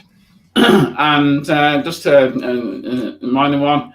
This is the route that the rocket will take to take it into orbit before heading off to L2. And as you can see, a little blip out in the Atlantic Ocean. That is where the drone ship is. That will be that will catch the booster for landing. Okay, and if you want to know more, there's a website there. You can put this in the chat if you like, but there's plenty on the ESA website about that, about the mission. If you want to, if you want to find out more. Now, the European Extremely Large Telescope is taking shape in the Atacama Desert in Chile, not too far away from where the European Southern Observatory have the Paranal Observatory, which is home to the world's most amazing telescopes at the moment. And I just thought that we'd just do a little bit about the ELT. Why at the moment? Well, because they've just released a new photograph of the observatory under construction. And they don't tend to release these photographs very often. Perhaps they think nobody's interested, but they don't tend to take that many photos of the ELT under construction. But they've released a new one this month. So I thought that might be a nice opportunity to have a look at the what will be, when it's completed, the world's biggest ever telescope, and this being the European Extremely Large Telescope, the world's biggest eye on the sky. As I said, it's being built in the Atacama Desert in Chile, and it's built by the European Southern Observatory as a dazzling new future, and it's being built at Cerro Amazonas in Chile. And just to let you know where it is, that's the Paranal Observatory. There, you can just see the domes on top of the mountain there, and this is what it looks like. There's the famous Paranal Observatory, and Amazonas is not a stone's throw, but it's not that far away. So this will be where the ELT will be, is being built at the moment. Now, just a bit of data about this telescope. It has a main mirror of 39 meters. Originally, the mirror was going to be 42 meters, but Europe discovered that if they dispensed with the outer ring of the mirror segments, because there are currently 798 mirror segments in the main mirror, if they did away with the outer ring of segments and cut the diameter of the mirror from 42 down to 39 meters, they could save nearly €1 billion. So that's what they decided to do. As it stands, the telescope has a collecting area of 978 square meters. Now, all of those 798 mirror segments have to be aligned absolutely perfectly. The tolerance to which they have to be aligned is tens of nanometers, 10,000 times thinner than a human hair across the whole of the mirror. So that is an unbelievable accuracy that they have to achieve. And they have 4,608 sensors across the mirror measuring the relative positions of those segments and correcting them in real time if any get out of alignment. And the primary mirror weighs 132 tons. It's made of a glass ceramic compound called Zero Dur. And the total weight of all the mirrors is 140 tons. So this is a huge project that Europe has undertaken to build the world's biggest telescope. Now, let's have a look at the science goals of the telescope. Firstly, it's going to be used for imaging exoplanets directly and analyzing their atmospheres. And this has never been possible with an earthbound telescope before, but the exquisite light gathering power of the ELT will be enough to enable it to see exoplanets directly and analyze their atmospheres, much as the James Webb is doing at the moment with some of the exoplanets, as we were hearing recently from Roger about the TRAPPIST system. And this is the first time in history that technology of an Earthbound telescope has been able to do this. The whole telescope is reckoned to have a resolution 15 times greater than the Hubble Space Telescope. So it just goes to show that putting telescopes in space is a great idea, but the technology for ground-based telescopes has caught up so much that the ELT will have an expected 15 times the resolution of the Hubble Space Telescope, and thus enable it to look at exoplanets directly. In terms of the solar system, well, it's going to be doing extensive survey work in the solar system and probing, among other things, the Kuiper Belt, other rocky objects, and it's going to enable us to see objects in the solar system with a telescope in far greater detail than we've ever managed to see before. The observation of stars is going to be important as well.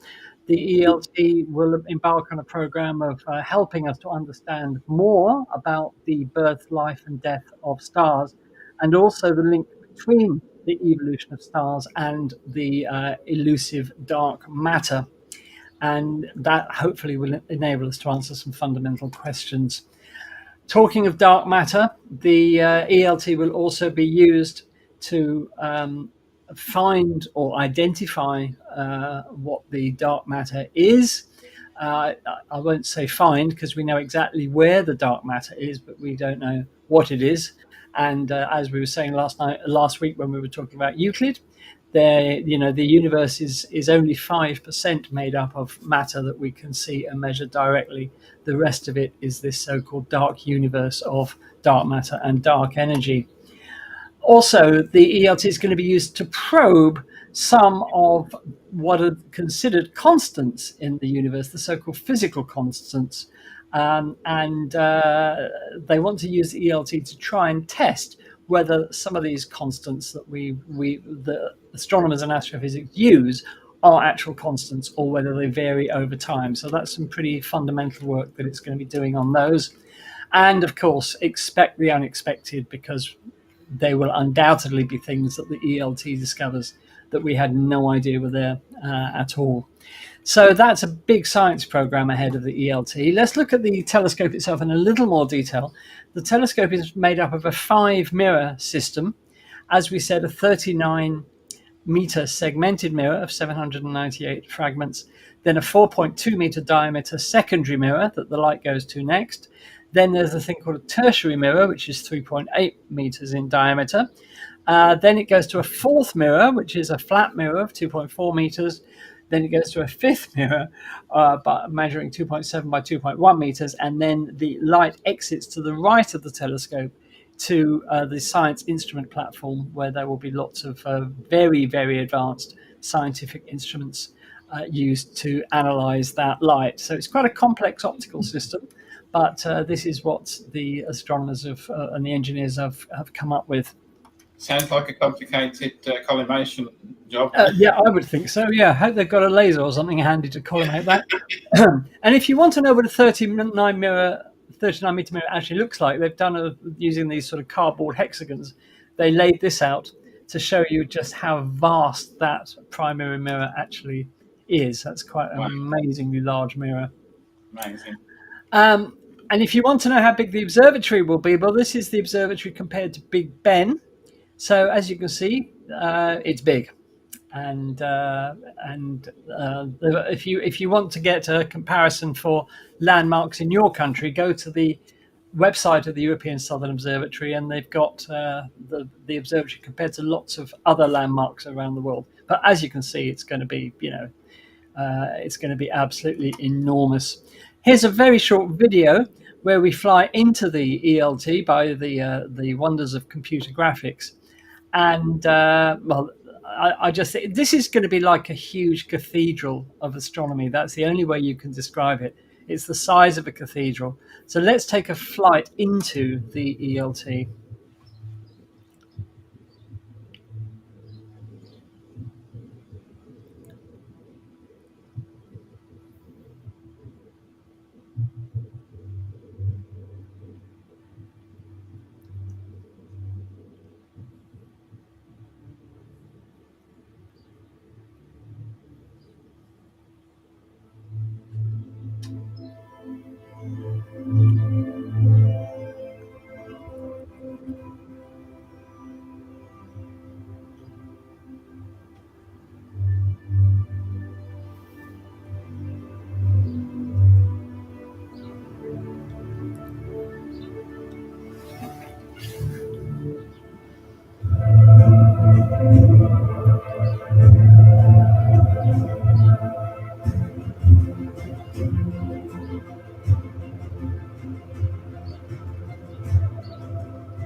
Okay, so that was a flight into the ELT. Sorry if that video was a bit jerky in places.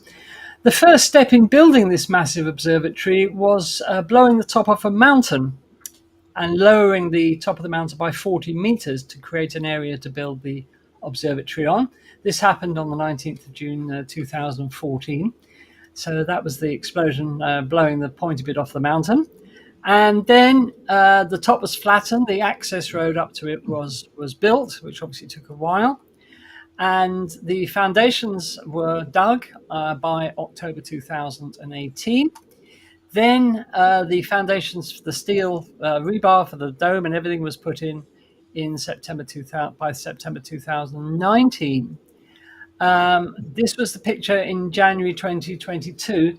The whole project, of course, got delayed by the COVID epidemic.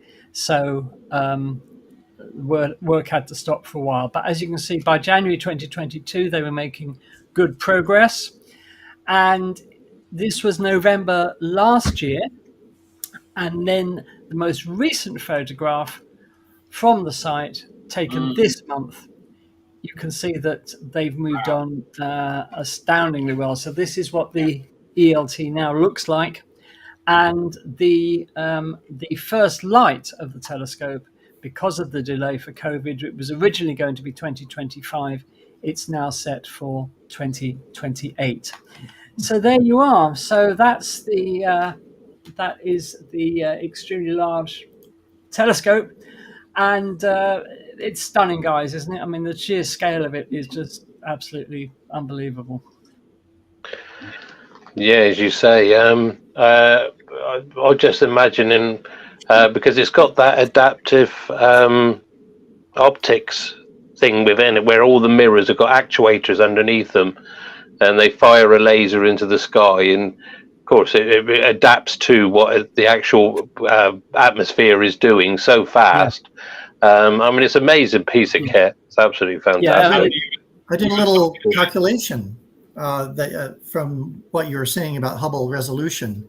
Yeah. And it turns out that with the adaptive optics, it will have a spatial resolution of 0.00093 arc seconds. Wow. Well, that's not very good, is it? They could do better. Never satisfied, Daz. There's always room for improvement. Can you compare that? Andy, Sorry? you were talking about the outer mirrors that Yes. taken to make it 39 meters, and there was another telescope called the Overwhelmingly Large Telescope. Yeah, the owl. Yes. OWL. Yeah. Like the acronym. Followed by the ridiculously large, the RLT. Isn't that? Okay, yeah. I always thought Shouldn't the owl one be at Hogwarts? Oh, very good. Very good. I always thought they should have made one called the Superb Owl or Super Bowl. So that would have been good. In terms of resolution, Luke, can you compare that angular resolution to something? What was it for the James Webb, for example? Anybody remember? James Webb is, of course, it's wavelength dependent, right? Yes, of course. Right. But the number that's often given, I think, is 0.032 arc seconds. So, and Hubble would be 0.014, actually a little better, but again, it's wavelength dependent. Wavelength dependent, yes. Yeah, sure. There we are then. So, we're looking forward to the ELT. Can't wait to see the results from that. As I said, it's going to see first light now in 2028 if all goes well.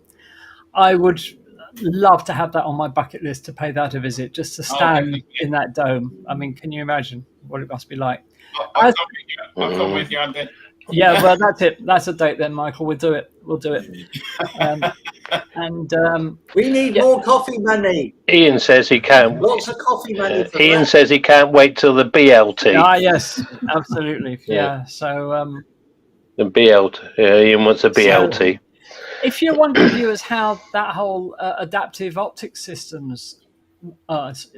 works, see, the thing is, up in the high atmosphere, there's a layer of sodium atoms, and if you shine a laser at the sodium atoms, they fluoresce under laser light, and in the sky it looks like an artificial star. Now, the big problem with telescopes, as we all know as astronomers, is that the atmosphere never stands still, that it's got currents of air moving about continuously, which spoil the viewing. So there's another small telescope which will look at those artificial stars, and the ELT will have 8 lasers, so it will create 8 artificial stars, and they will be monitored in real time, and the movement of the atmosphere counteracted by applying a signal to each of the actuators that are behind each individual segment of that mirror, and they will move in the opposite way to what the atmosphere is doing, thus cancelling out the movement, which will give you an ultra stable image, even if the atmosphere is quite turbulent. Welcome to another in the series of Astronomy Basics videos from Space Oddities. In this video, we'll be asking the question, what is a galaxy? Just as the Earth's population is clustered into cities, so stars cluster in galaxies. They are the cities of the universe. A galaxy is an immense metropolis of stars numbering millions or billions. There are an estimated 2 trillion galaxies in the universe. Between the galaxies there is just cold, dark, empty space, devoid of stars, stretching for perhaps millions of light years in every direction. Stars in a galaxy, like the one shown here, orbit its centre, held in the eternal grip of gravity. Galaxies themselves may also cluster, as shown here in this NASA image of Stephan's quintet, a galaxy cluster imaged at infrared wavelengths by the James Webb Space Telescope. Gravity draws the galaxies together into complicated dances. As with skaters on a packed ice rink, collisions are inevitable. However, the encounter takes place over millions of years, during which time the galaxies slowly merge to form one single giant galaxy in a series of elegant dances, choreographed by gravity.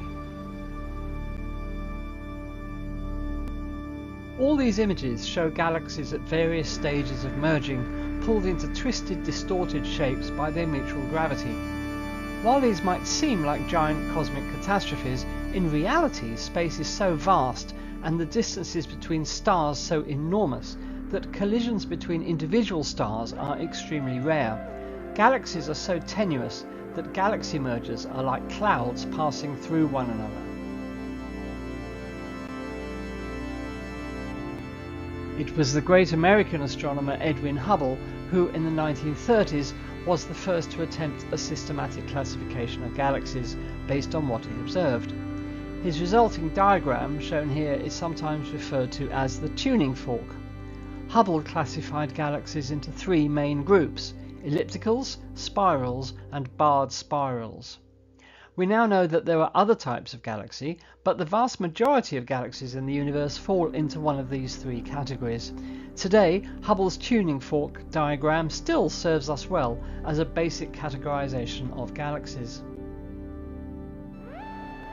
So let's talk about one of Hubble's main classification of galaxies, the spiral galaxies. This archetypal classification of galaxy consists of one or more spiral arms of stars sweeping out from the centre like the arms of a Catherine wheel. At the centre of the galaxy is a bright core of stars separated from each other by astronomically small distances, perhaps 10 million stars per cubic parsec, 1 parsec being 3.23 light years. This core of stars forms a sphere-like structure at the centre of the galaxy called the galactic bulge. This means that the galaxy in profile resembles 2 fried eggs stuck back to back. Right at the very centre of most galaxies is a supermassive black hole, which may possess millions or even billions of times the mass of our Sun. There is a direct linear relationship between the mass of the galactic bulge and the mass of the supermassive black hole, but what this relationship signifies is as yet unclear. Most star formation in galaxies occurs in the dusty spiral arms. When we look up into the night sky from a dark location free from light pollution, we see one of those spiral arms of our galaxy arcing overhead as a ghostly cloud, a river of light made up of countless stars. This we call the Milky Way. Now this can be confusing, as our entire galaxy is also called the Milky Way. When we see the Milky Way in the sky, we are looking inwards towards the middle of the galaxy. The actual centre of our galaxy lies in the constellation of Sagittarius. Another of Hubble's classifications is barred spiral galaxies.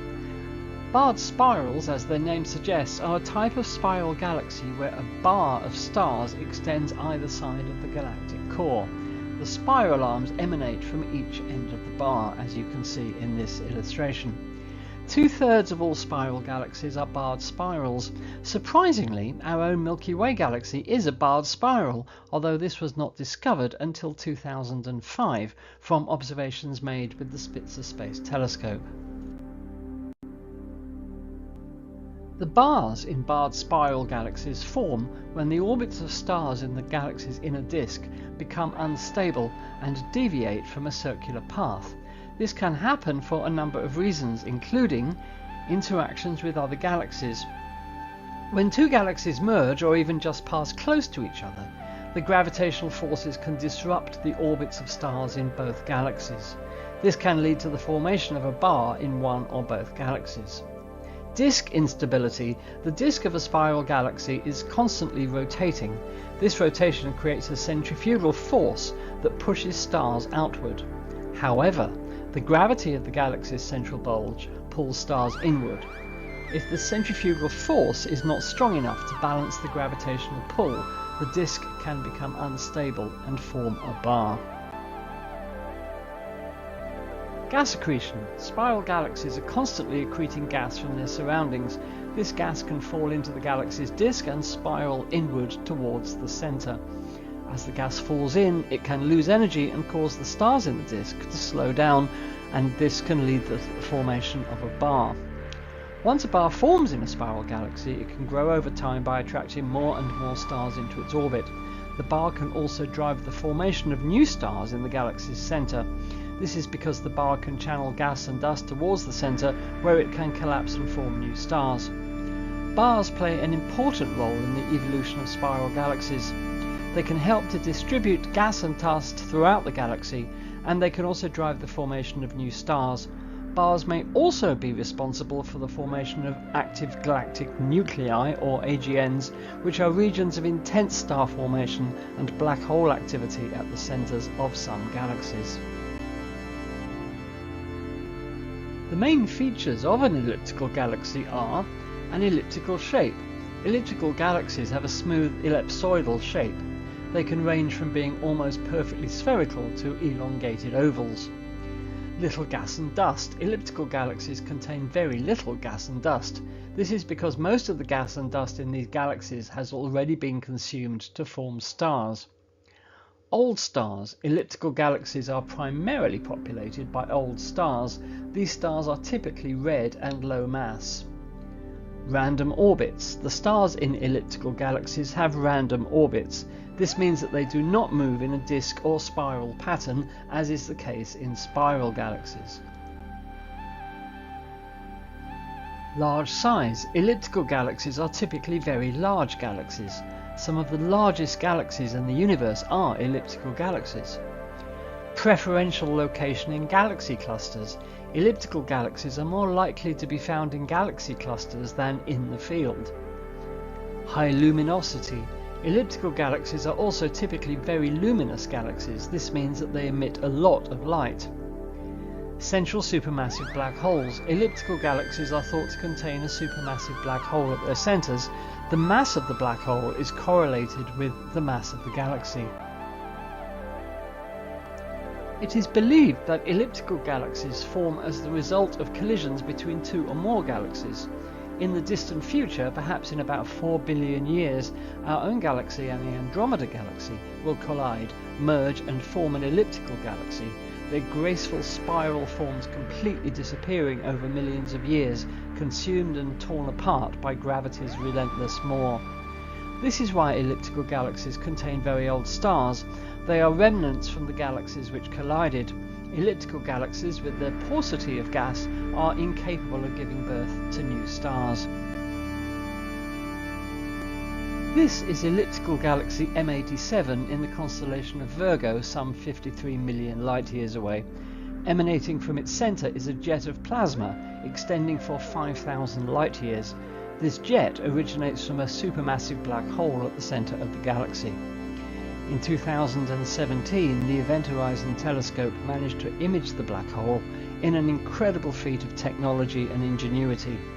The radio image of the M87 black hole was on front pages around the world and has since become iconic and will no doubt be written into the history books as our first definitive proof that black holes exist, all evidence of such having hitherto been circumstantial. Well, apart from the main Hubble classifications of galaxies, there are other types.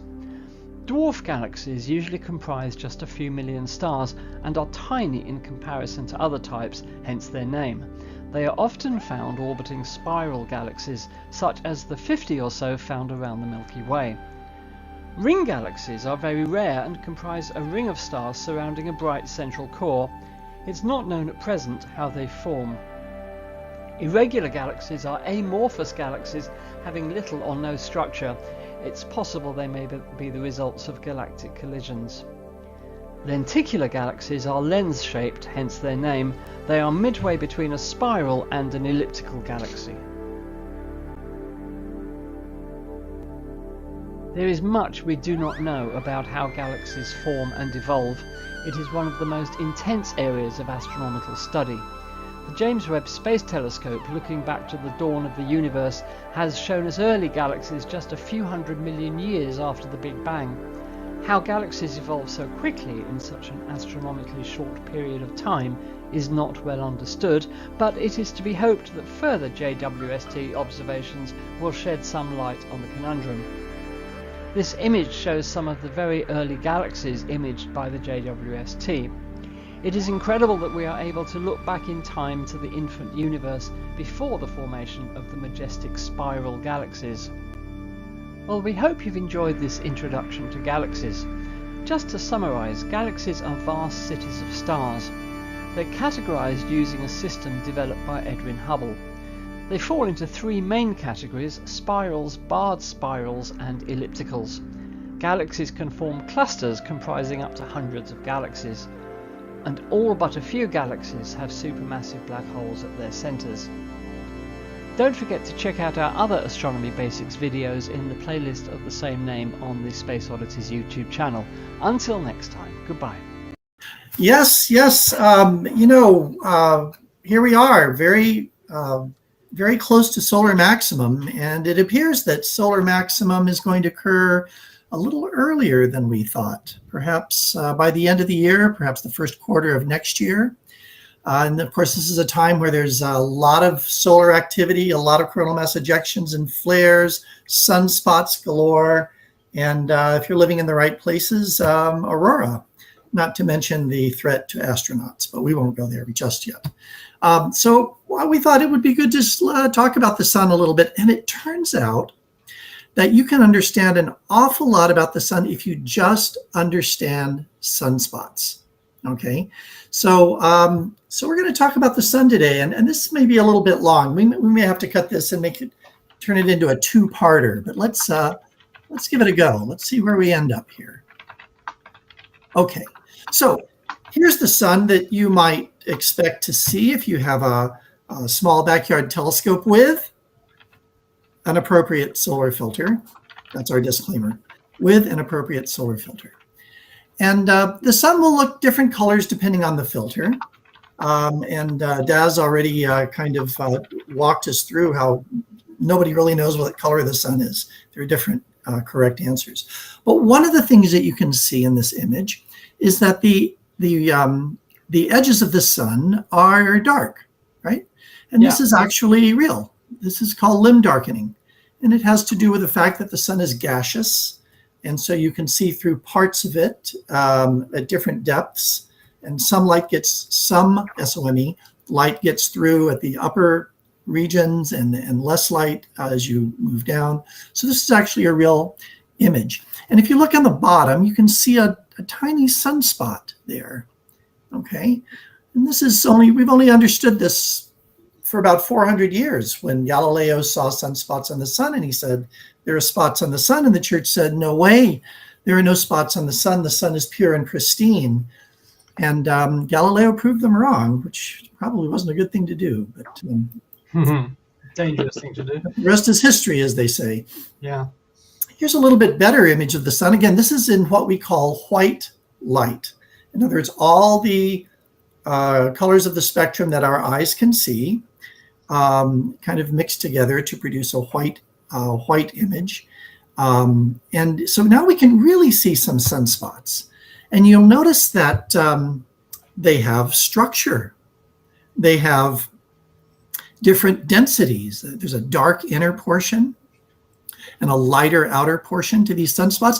You might even notice that they tend to occur in pairs. Well, this is all very important information because it helps us understand sunspots. And we're gonna figure out why all this is true in just a few minutes. I think this was supposed to be a video, actually. So I'm not sure what to do with this. I think I'll just move on because it doesn't do what I want it to do. The sun never does. It does, yes. They're like comets or cats. Or Perseid. Here we see 6 images of the sun, right? And these are 6 perfectly good images that all look completely different. And most of the reason for this is that the sun and all other objects in the universe look very different depending on the wavelength of light that we use to view them in. In the upper left, we have X-rays. The sun in X-ray, this is taken, of course, above the atmosphere because X-rays are absorbed by our atmosphere, which is a really good thing. And so we're seeing very hot regions of the sun. We're seeing into the corona of the sun that can reach 1.5 million degrees centigrade. Further just to its right in the blue there, by the way, these are colors we made up because we can't see these colors. We see the sun in ultraviolet light, again, from above the atmosphere because very, very tiny amounts of UV radiation make it to the surface of the Earth. So here we're seeing a little bit lower down into the atmosphere, a little cooler. We see a white light image, or V for visual image, on the far upper right. A hydrogen alpha image down below. This is just a very specific form, very restricted format of red light that deals with a transition of electrons in the hydrogen atom. And then infrared and radio. And so the point here is that objects in space look different depending on the wavelength of light that you're using to view them in. In fact, objects on the Earth look different. Well, here's an image of the sun, right? If you're an amateur astronomer, perhaps even if you're not. This is an image of the sun with the moon right in front of the sun, causing a total solar eclipse. So you see the moon is very dark here, and on the outside you see the very soft, tenuous solar corona that you can't see normally because the sun, the photosphere of the sun is just too bright. But look carefully. You can see some structure in the corona. And that structure is reflective, is evidence of the sun's global magnetic field. The particles in the solar corona, many of them are charged particles, and so they are attracted to magnetic field lines. And that's what you see here. The corona is glowing, being attracted to the field lines, and so that gives us that allows us to see some of the sun's magnetic field. That's important for our understanding of the sun and sunspots. So hang on to that. So I've given a lot of talks about the sun, and sometimes they just get so esoteric. And so it occurred to me one day that if you just understand 5 things about sunspots, you can basically understand the entire sun and how it works. So 5 things about sunspots. They're dark, as we have seen. They're cool. So I have Joe Cool on the right-hand side there to remind us. They're highly magnetic. They're associated with solar storms, coronal mass ejections, and flares. And the number one thing to understand about sunspots is they come and go in cycles. So you have the bicycle down there for the, Don't give up your day job. Remind us. So we'll just go on for now. Okay. When we look carefully at sunspots, and this bottom image, by the way, is a ground-based image from a solar observatory, maybe National Solar Observatory, we see that it has structure. It has a dark inner portion and a lighter outer portion. The umbra is the inner portion, the penumbra is the outer portion. And outside of that, we see the bubbling, I'll call it the surface of the sun. It's the what we generally call the surface of the sun, the photosphere, as heat is rising, the sun trying to equilibrate with its surroundings, get rid of its heat that's being generated in the core. So sunspots definitely have structure, and we're going to talk about why. Here's another image of a sunspot up close, just like the one we saw before.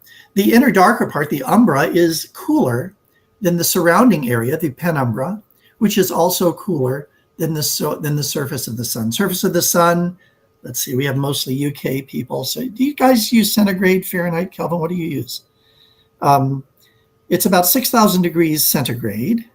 And the inner portion of sunspots may be 3,500, 4,000 degrees centigrade, something like that. And we're going to learn why they're cooler. Well, this was supposed to be a video too. Heck with it. Let's move on. Okay.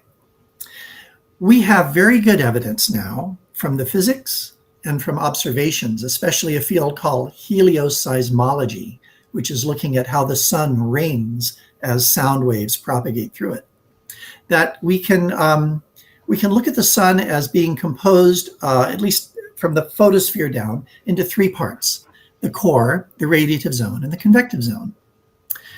In the core, where temperatures can reach 15 million degrees centigrade, centigrade Kelvin doesn't matter at that level, we have fusion taking place where 2 protons are fired together at very high speeds because of the high pressure and temperature to bond together, to bypass that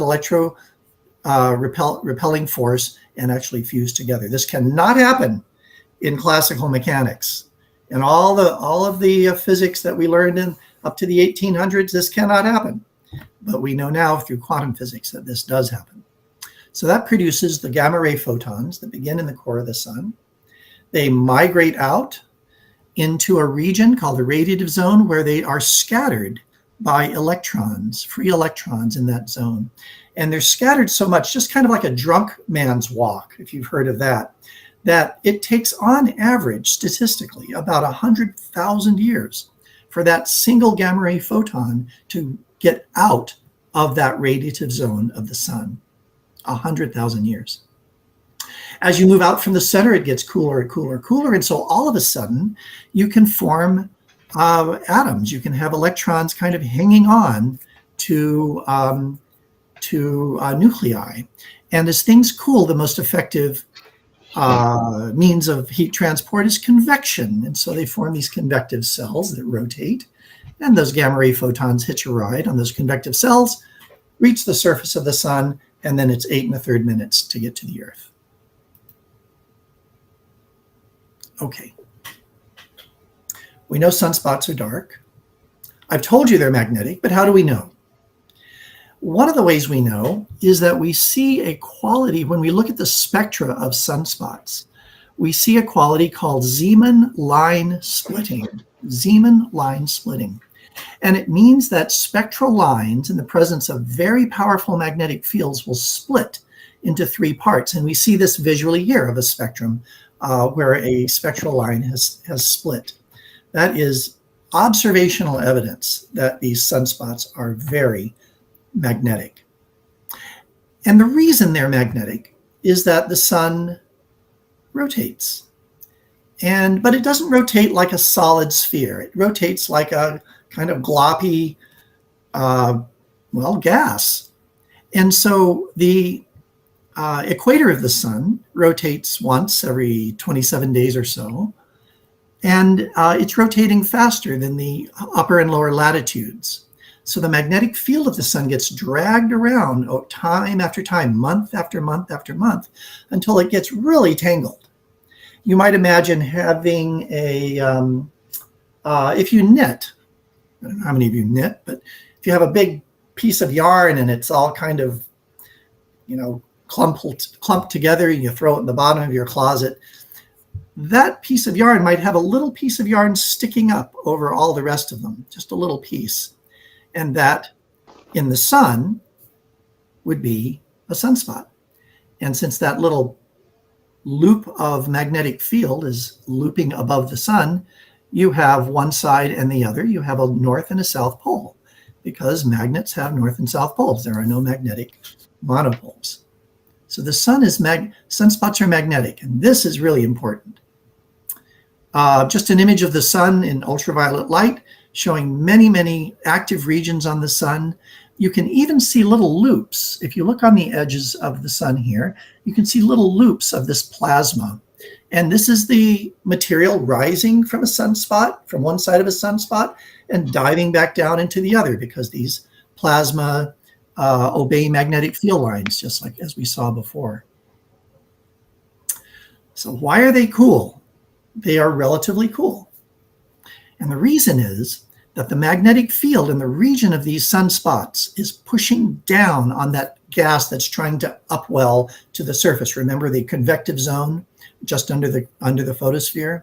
And since they're pushing down on this gas, it can't get out there, so it has to move around the sunspot and emerges on either side of the sunspot. But the sunspot region itself is cool as a result.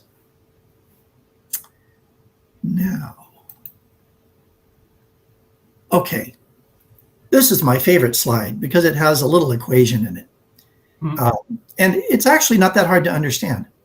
It turns out that a small drop in temperature produces a large drop in brightness. So we just said sunspots are cool, relatively cool. In this equation, L is luminosity or brightness, and it equals 4, that's a number, times pi, that's a number, times radius, which is just a number, times sigma, which is a number, times the temperature to the 4th power. So you modify the temperature just a little bit, raise it to the 4th power, and you have a huge change in brightness. And this is why sunspots are so dark, because they're cool.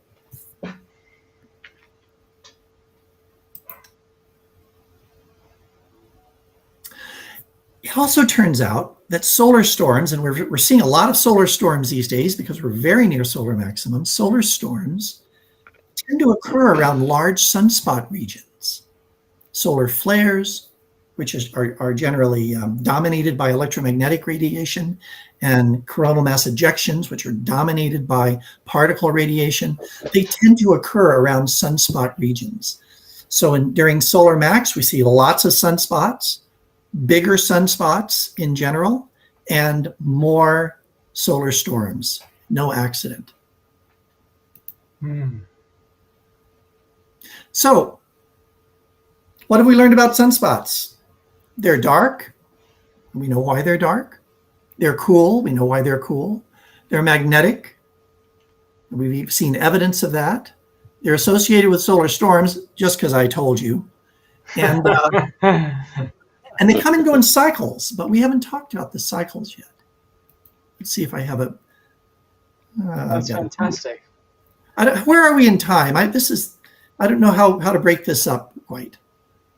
We've got it. Well, we're half an hour into the show. Okay. I wonder if well, you let me know You drag. You have a hook. Andy has the hook, and he will hook it around my neck and drag me off as I wave to screaming fans. Right. Well, I mean, it's all interesting stuff, Lou. So we would love to see it. So no problem at all. Yes, indeed. Right. Well, thank you for that. Perhaps we'll carry on next week with the rest of us. Yeah, we can carry on next week. Yeah, because I mean, Lou, you mentioned the corona being up to 1.5 million degrees in heat, hotter than the actual surface of the sun. Well, just recently I was reading a paper that they think they may have solved that problem, why the corona is so much hotter. And it was, I'm not sure whether it was Betty Colombo or Parker Solar Probe, one of the two. No, it was the studying Solar Orbiter. Oh, okay, then not even the one I was thinking Europeans always want to take credit. I mean, come on. For good reason. We just do it better, that's why. Of course. Yeah. What they noticed was that you were talking about these magnetic lines on the surface of the sun, which usually join the spots and all that, but there's also other magnetic activity going on, which gives us the plages, which is the light areas. So there's a lot of magnetic activity going on. But what they found is that it's covered in these little magnetic lines, which apparently are vibrating very rapidly. And they think that this vibration of all these small magnetic filaments is possibly the cause. And like I said, it's possibly, with the sun, we don't know positively, is what's actually heating the actual corona to such a high temperature. And if it's correct, then that's one more nail in the coffin of the mysteries of the sun. If you remember, Daz, I was showing some images of those last week. And they're like... Oh, of course, yeah, sorry, yeah. No problem. Yeah. They're like little magnetic waves that are travelling rapidly across the surface of the sun. And they think that's what's, as Daz said, that's what's heating the corona. Now, would these be the Elfin waves? That this was the prevailing theory before Parker was launched. I don't know. I couldn't tell you offhand. But also, you were talking about the cycle. Of course, we were expecting cycle 25 to reach its maximum on 2025, but because it's the prediction. This is outdoing all the predictions that they've made so far. They expected the solar spot activity to be very low, like the previous cycle 24 was. And they were then, of course, there was also some people that were expanding that. If we go into, what do they call it, a great solar minimum, which could eventually lead to an ice age. Well, that'll sort out our global warming problem. I have to break in here. We have been laboring under that theory for a long time. The regions of time where there are essentially no sunspots, Maunder minimum, and all that, and the ice age that occurred in Europe during the last one, I think the late 1600s. That appears not to be the case any longer. That the more careful review of the data, I was teaching it.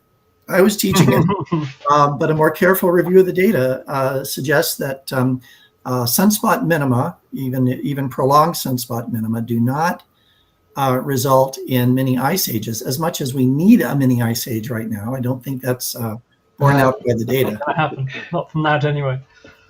Oh, that's a shame. Yeah, because the second minimum you were talking about, was that the Dalton minimum? Oh yes, there's. Yeah, there was a Dalton. Okay, so that's burst that bubble anyway. But of course, we've got an average of these cycles is 11 years, but they can vary to be as short as 8 years and up to 14 years, I think it was. So the 11 year is an average. And of course, if we're going to go to maximum the end of this year, because the solar spots have appeared a lot more than we were expecting, and so much quicker. That because if you see a graph, you can see there's a little hump, and the 25th of 2025 was the maximum. Then it's supposed to come back down again.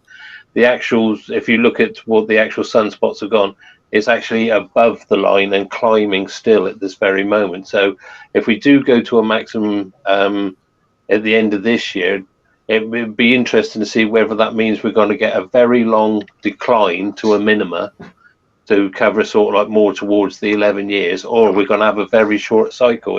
It's fascinating to see it actually pan out, how it's actually going. So it just goes to show that we really, although we know a lot about the sun, we don't know enough to predict anything at the moment. So yeah, it's, as you said, it's very, very interesting. The problem is that there are two ways that we can make predictions outside of Ouija boards.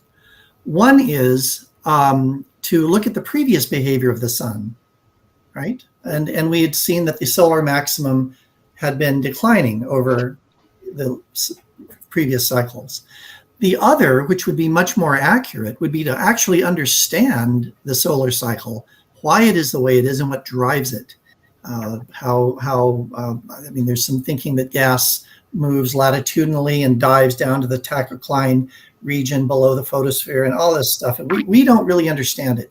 But if we understood the physics well, then we would be able to predict with better accuracy. And we just don't yet. No.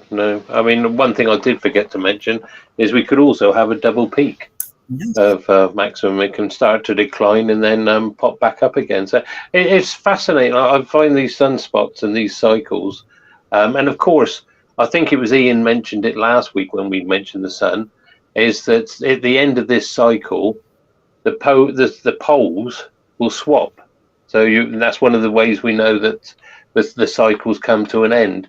And also with your dual sunspots, they've got polarities. They will also swap, and that's how we know we've come to an end of a cycle. But then you've then got supposedly another cycle, and I think really we need to look at not the 11-year cycles, but the 22-year cycles when things have changed, because there has been some predictions that what they call a south lead cycle tends to have have more interaction with us than with solar weather than a north one does. It's just fascinating. I find this so interesting.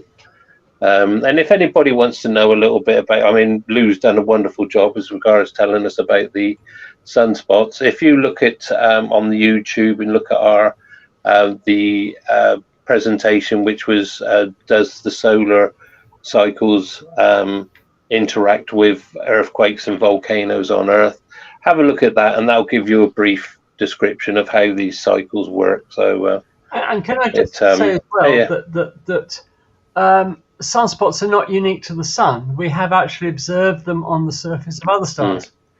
So we know that they are a common feature of stars, that they are sort of intrinsic, if you like, to the activity of stars. For example, here's one on the surface of, let me just make that a bit bigger, of Zeta Andromedae. You can see three clear, well, astronomers call them star spots, of course, not sunspots, because they're not on the sun, they're on other stars. So these are star spots, and this is another star, a big star called Zeta Andromedae.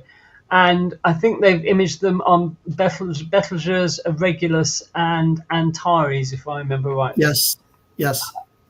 I mean, as well as sorry, Andy, as well as sunspots, you've also got to think about coronal holes, which also give us can give us intense space winds. And Kevin here is talking about plages and faculae.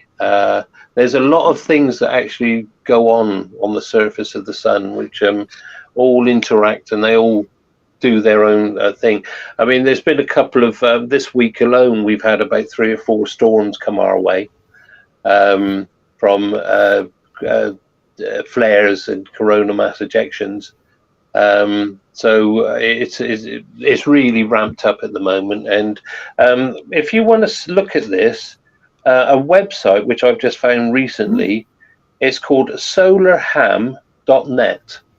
Now, if you go to that, you'll be able to look at the sun in different wavelengths, as Lou was pointing out. Every wavelength gives you something different to look at. What's it called, and it's solarham.net. Solarham, as in H-A-M. H-A-M, yeah. Okay. And from there, you can actually link up to NOAA, which is the North American space weather community, or just Google NOAA space weather, and there's one on there called panels. And if you go on the panels, it gives you all these graphs, all these diagrams. And if you go to the actual NOAA site, you can actually watch videos of what's happened in the last few hours and things like that. So and it's all free. So yeah, have a look. It's fascinating. Great. It's you can spend hours on it. Anyway, I'm waffling now. So what sorry. we'll do now? Yeah, lovely talk, though. Lovely. What we'll do now? We will move celestial objects a bit closer to home. We'll move from the sun to the moon. So I hope you can see this. So the first bit is about the gravitational wave background. Now, let's start off by having a look at, if you like, the spectrum of gravitational waves. As you're probably aware by now, we have detected over 100 gravitational wave events since 2015 using the LIGO detectors in the United States and the Virgo detector in Italy. Now, here we have a scale showing you the frequency of the gravitational waves, what type of objects we can detect at those frequencies, and how we can detect them. So the first thing to say is that between the 1 and 100 hertz frequency, this is what we've been observing at the moment, and this has enabled us to detect merging black holes, colliding neutron stars, collisions between neutron stars and black holes. And this is the limitation, if you can call it that, of the LIGO and Virgo detectors. They're observing in those sort of frequencies. So these are really quite high frequency observations. The instruments are tuned to detect gravitational waves at those frequencies. So these are high frequency, short wavelength, if you like, events. But there are other types of gravitational waves in the universe which are much lower frequency with a much longer wavelength. And in particular, we're talking about the merging of supermassive black holes at the hearts of galaxies.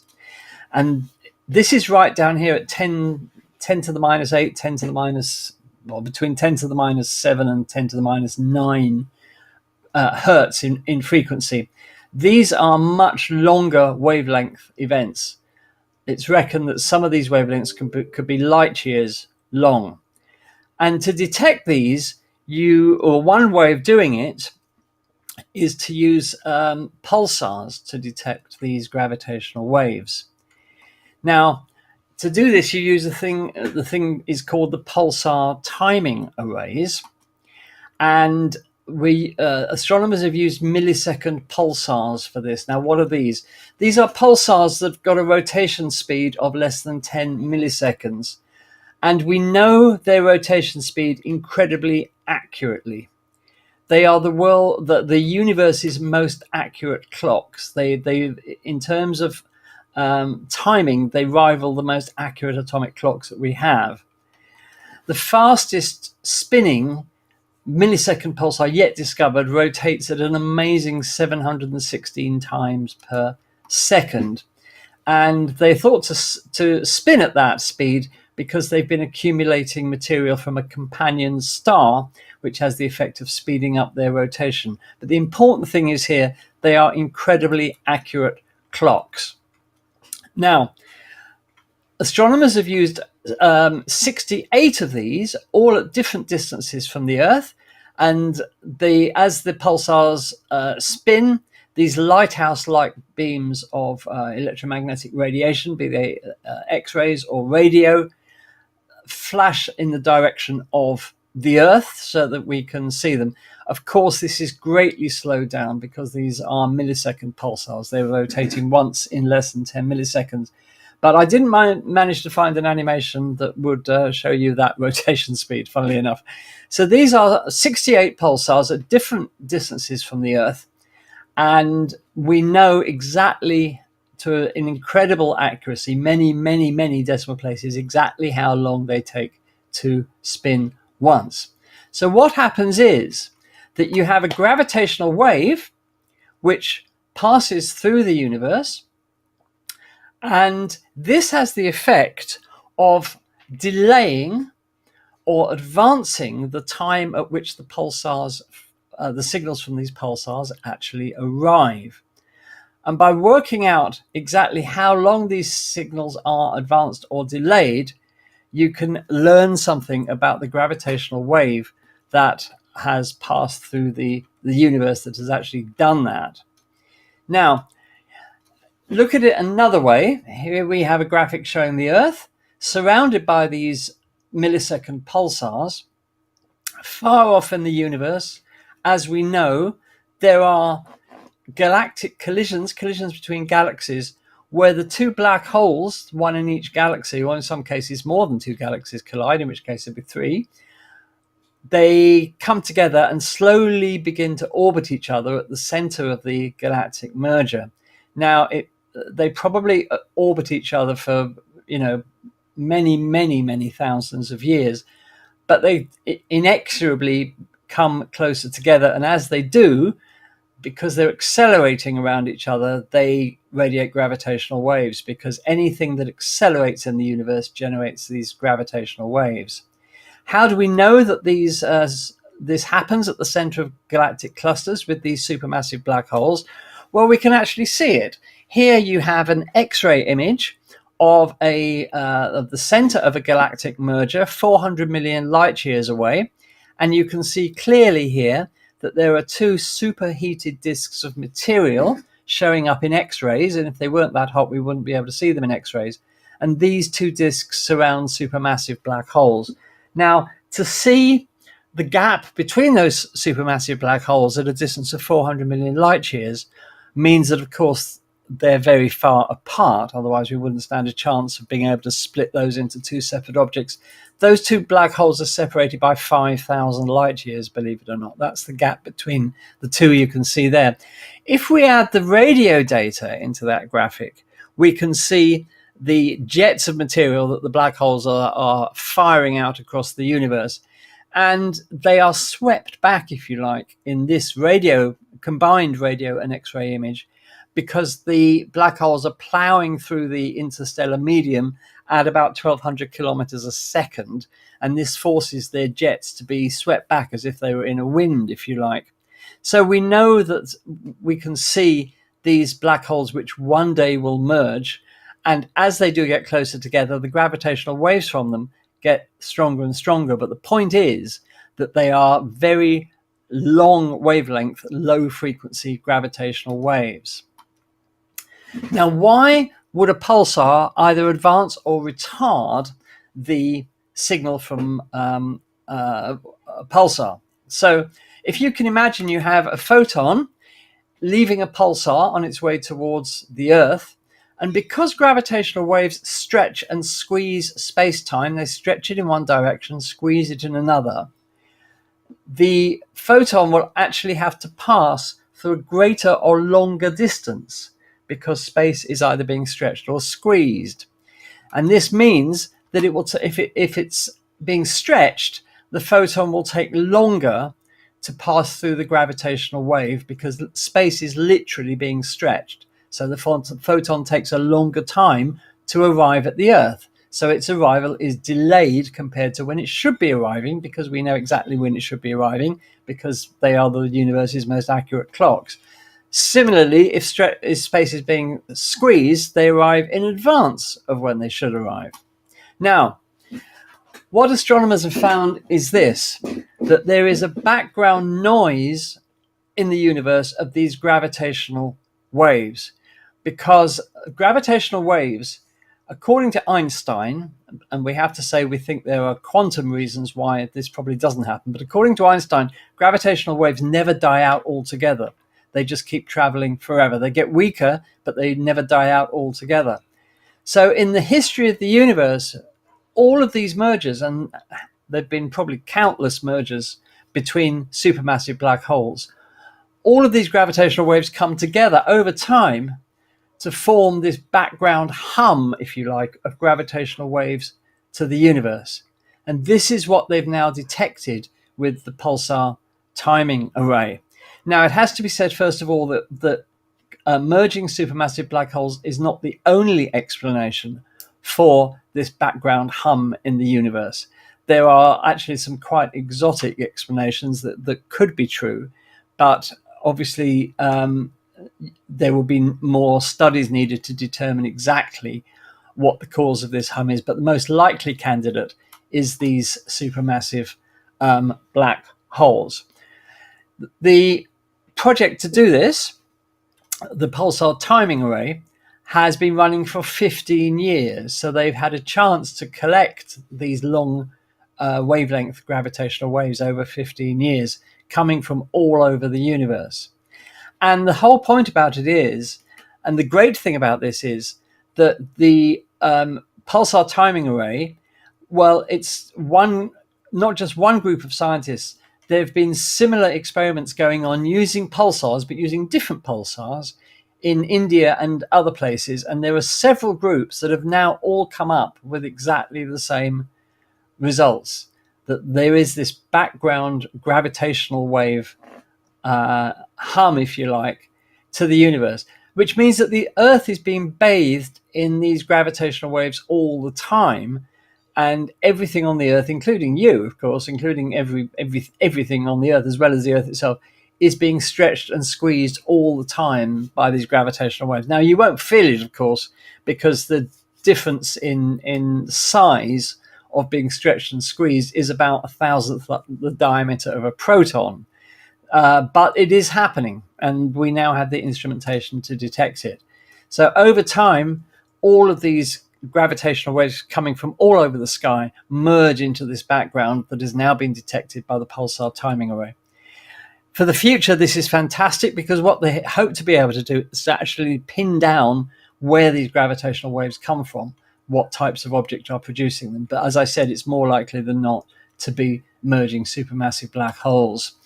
The International Pulsar Timing Array, these are the locations of the telescopes. We have, it includes the biggest radio telescope in the world, the FAST telescope in China. We've got the famous Lovell telescope at Jodrell Bank, of course, in the UK. We've got the Chime telescope in Canada.